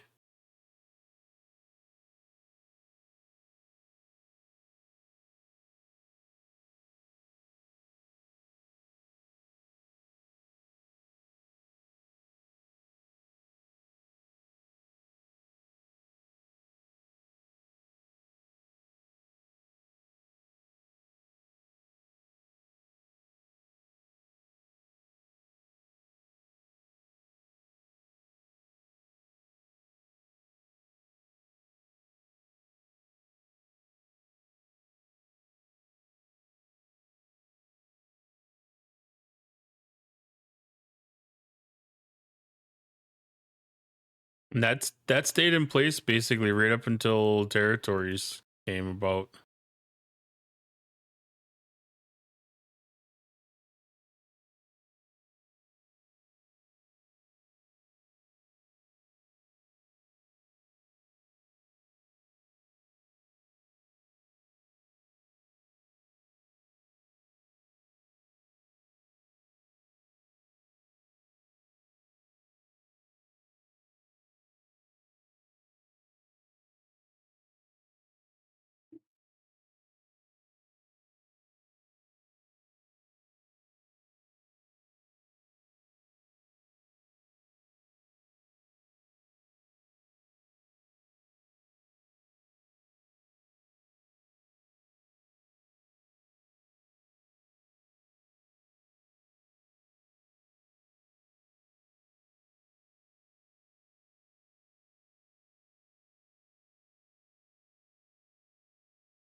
See, now 7 looks small again.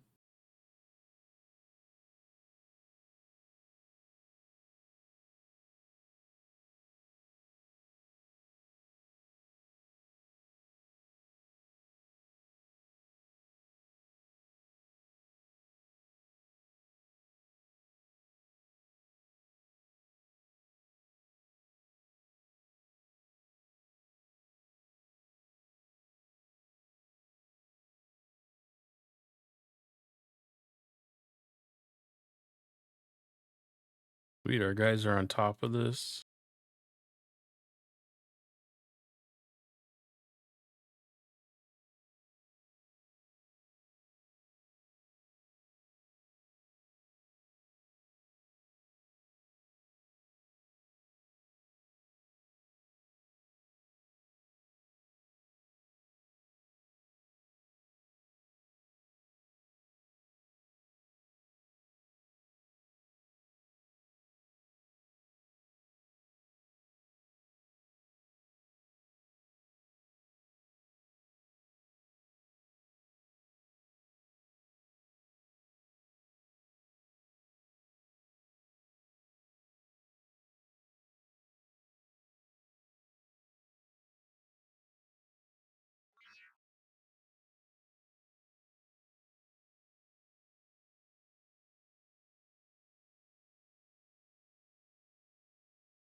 Oh, what do we have 7 things for?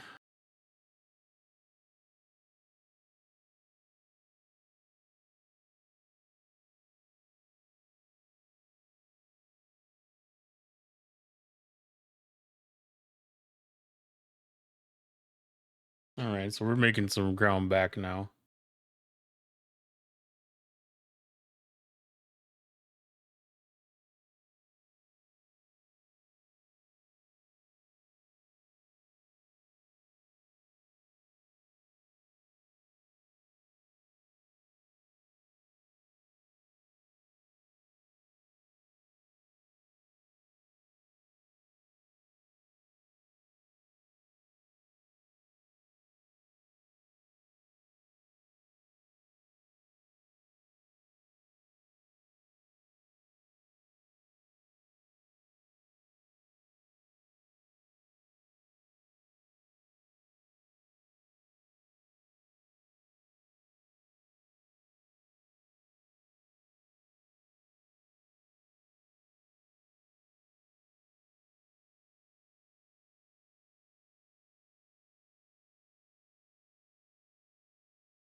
Our server is doing a pretty good job of keeping their tabs on everything. All the bases that I was looking at pretty much had people going after them.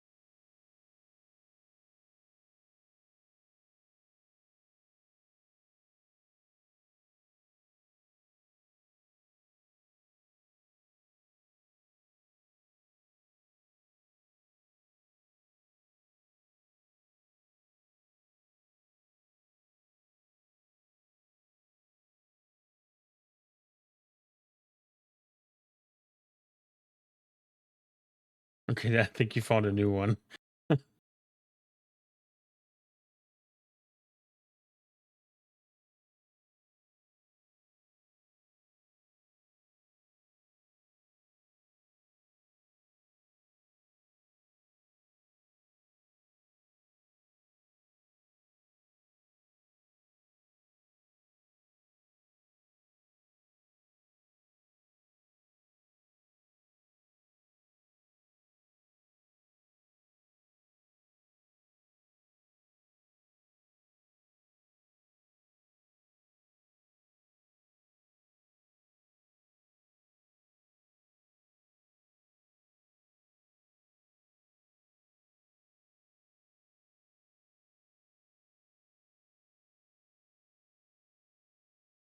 Yeah, I know. I was kind of looking around and I don't see much going on right now.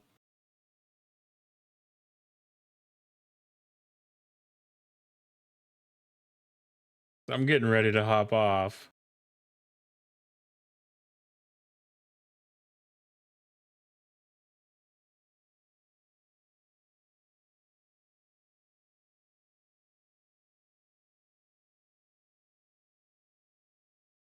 I used to go hard. Like I used to take off of work and everything.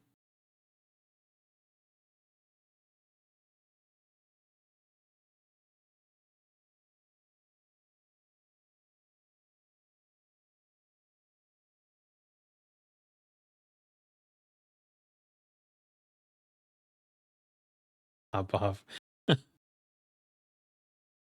I joined. I joined Samuel's Discord server the other night, and like it's Discord's automated message was that I hopped in.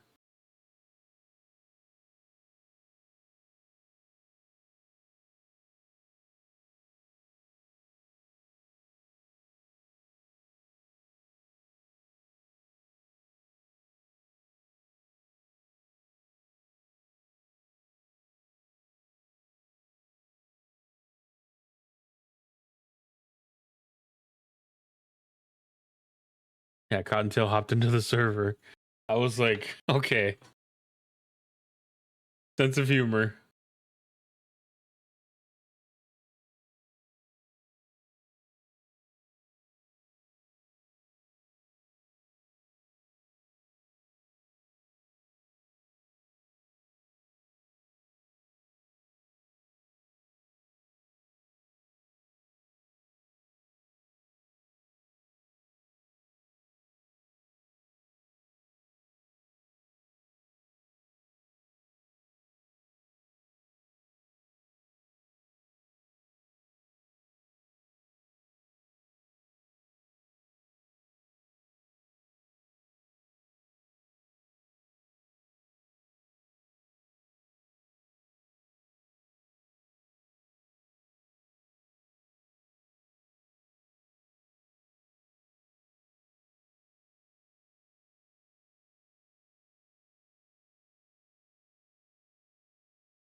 Yeah, I was thinking probably should probably go raid him.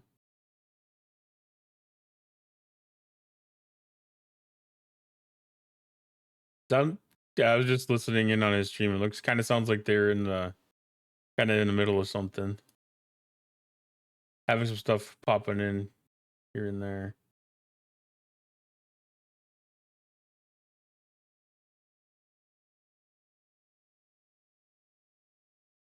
Yeah. He hasn't felt the disappointment yet.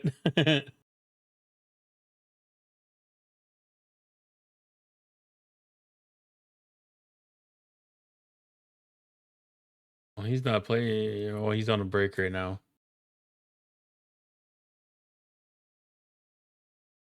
Well, I mean, Ops 27, so a lot of that stuff's it's a different scale. It's definitely a different scale.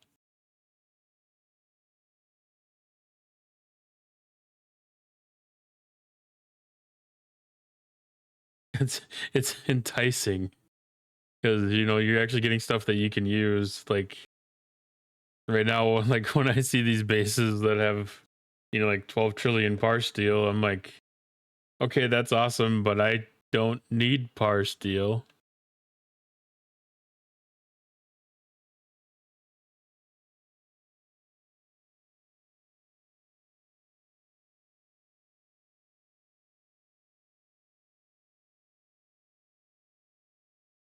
I need to do a solo wave quick. So he's on break. I'm gonna do a solo wave. I need to jump back to do that though.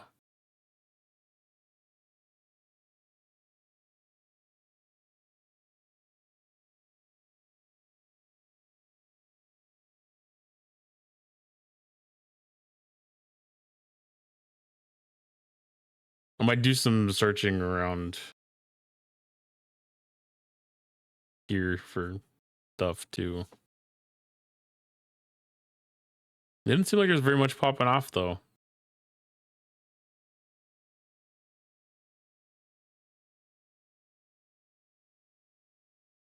Like we're not like super high on scores.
Maybe.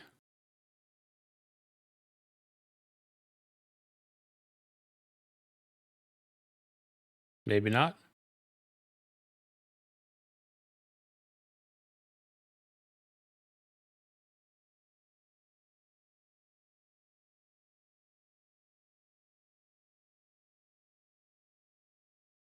Okay, so I was only a little angry.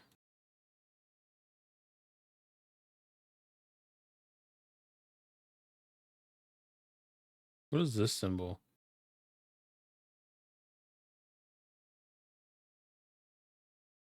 Are we not allowed to do incursions?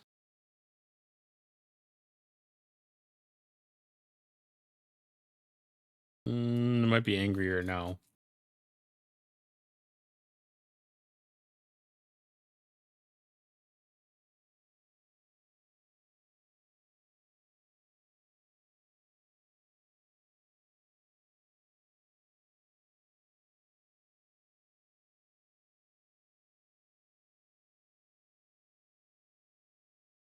It's angry.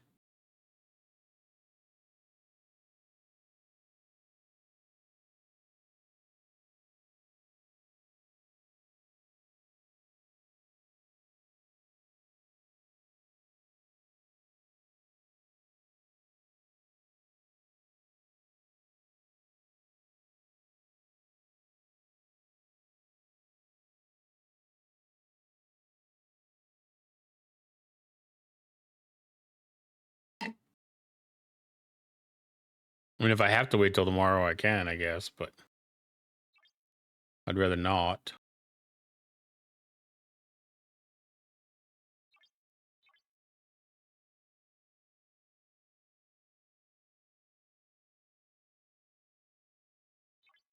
Guess try a different system too.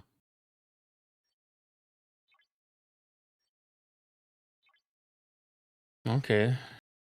Well, that feels like good odds.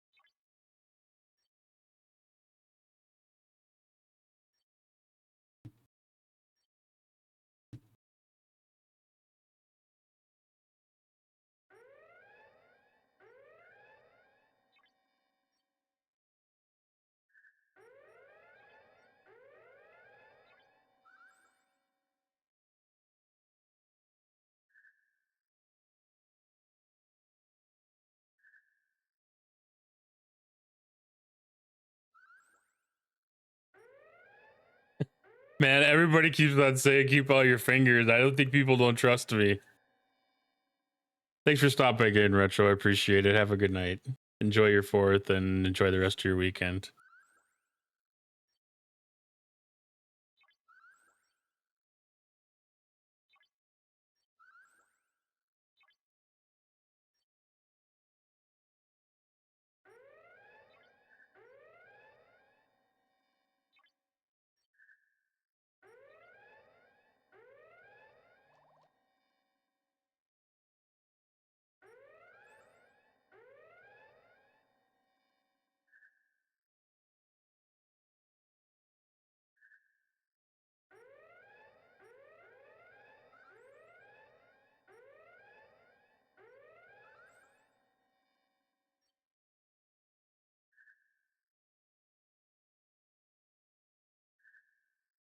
Oh no, it's that one.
There we go. Atari's back on.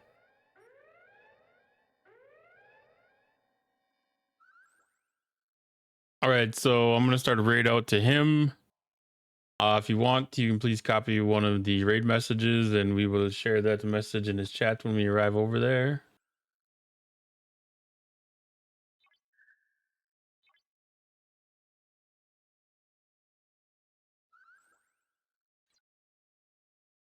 Appreciate everybody for stopping by tonight, spending time with me.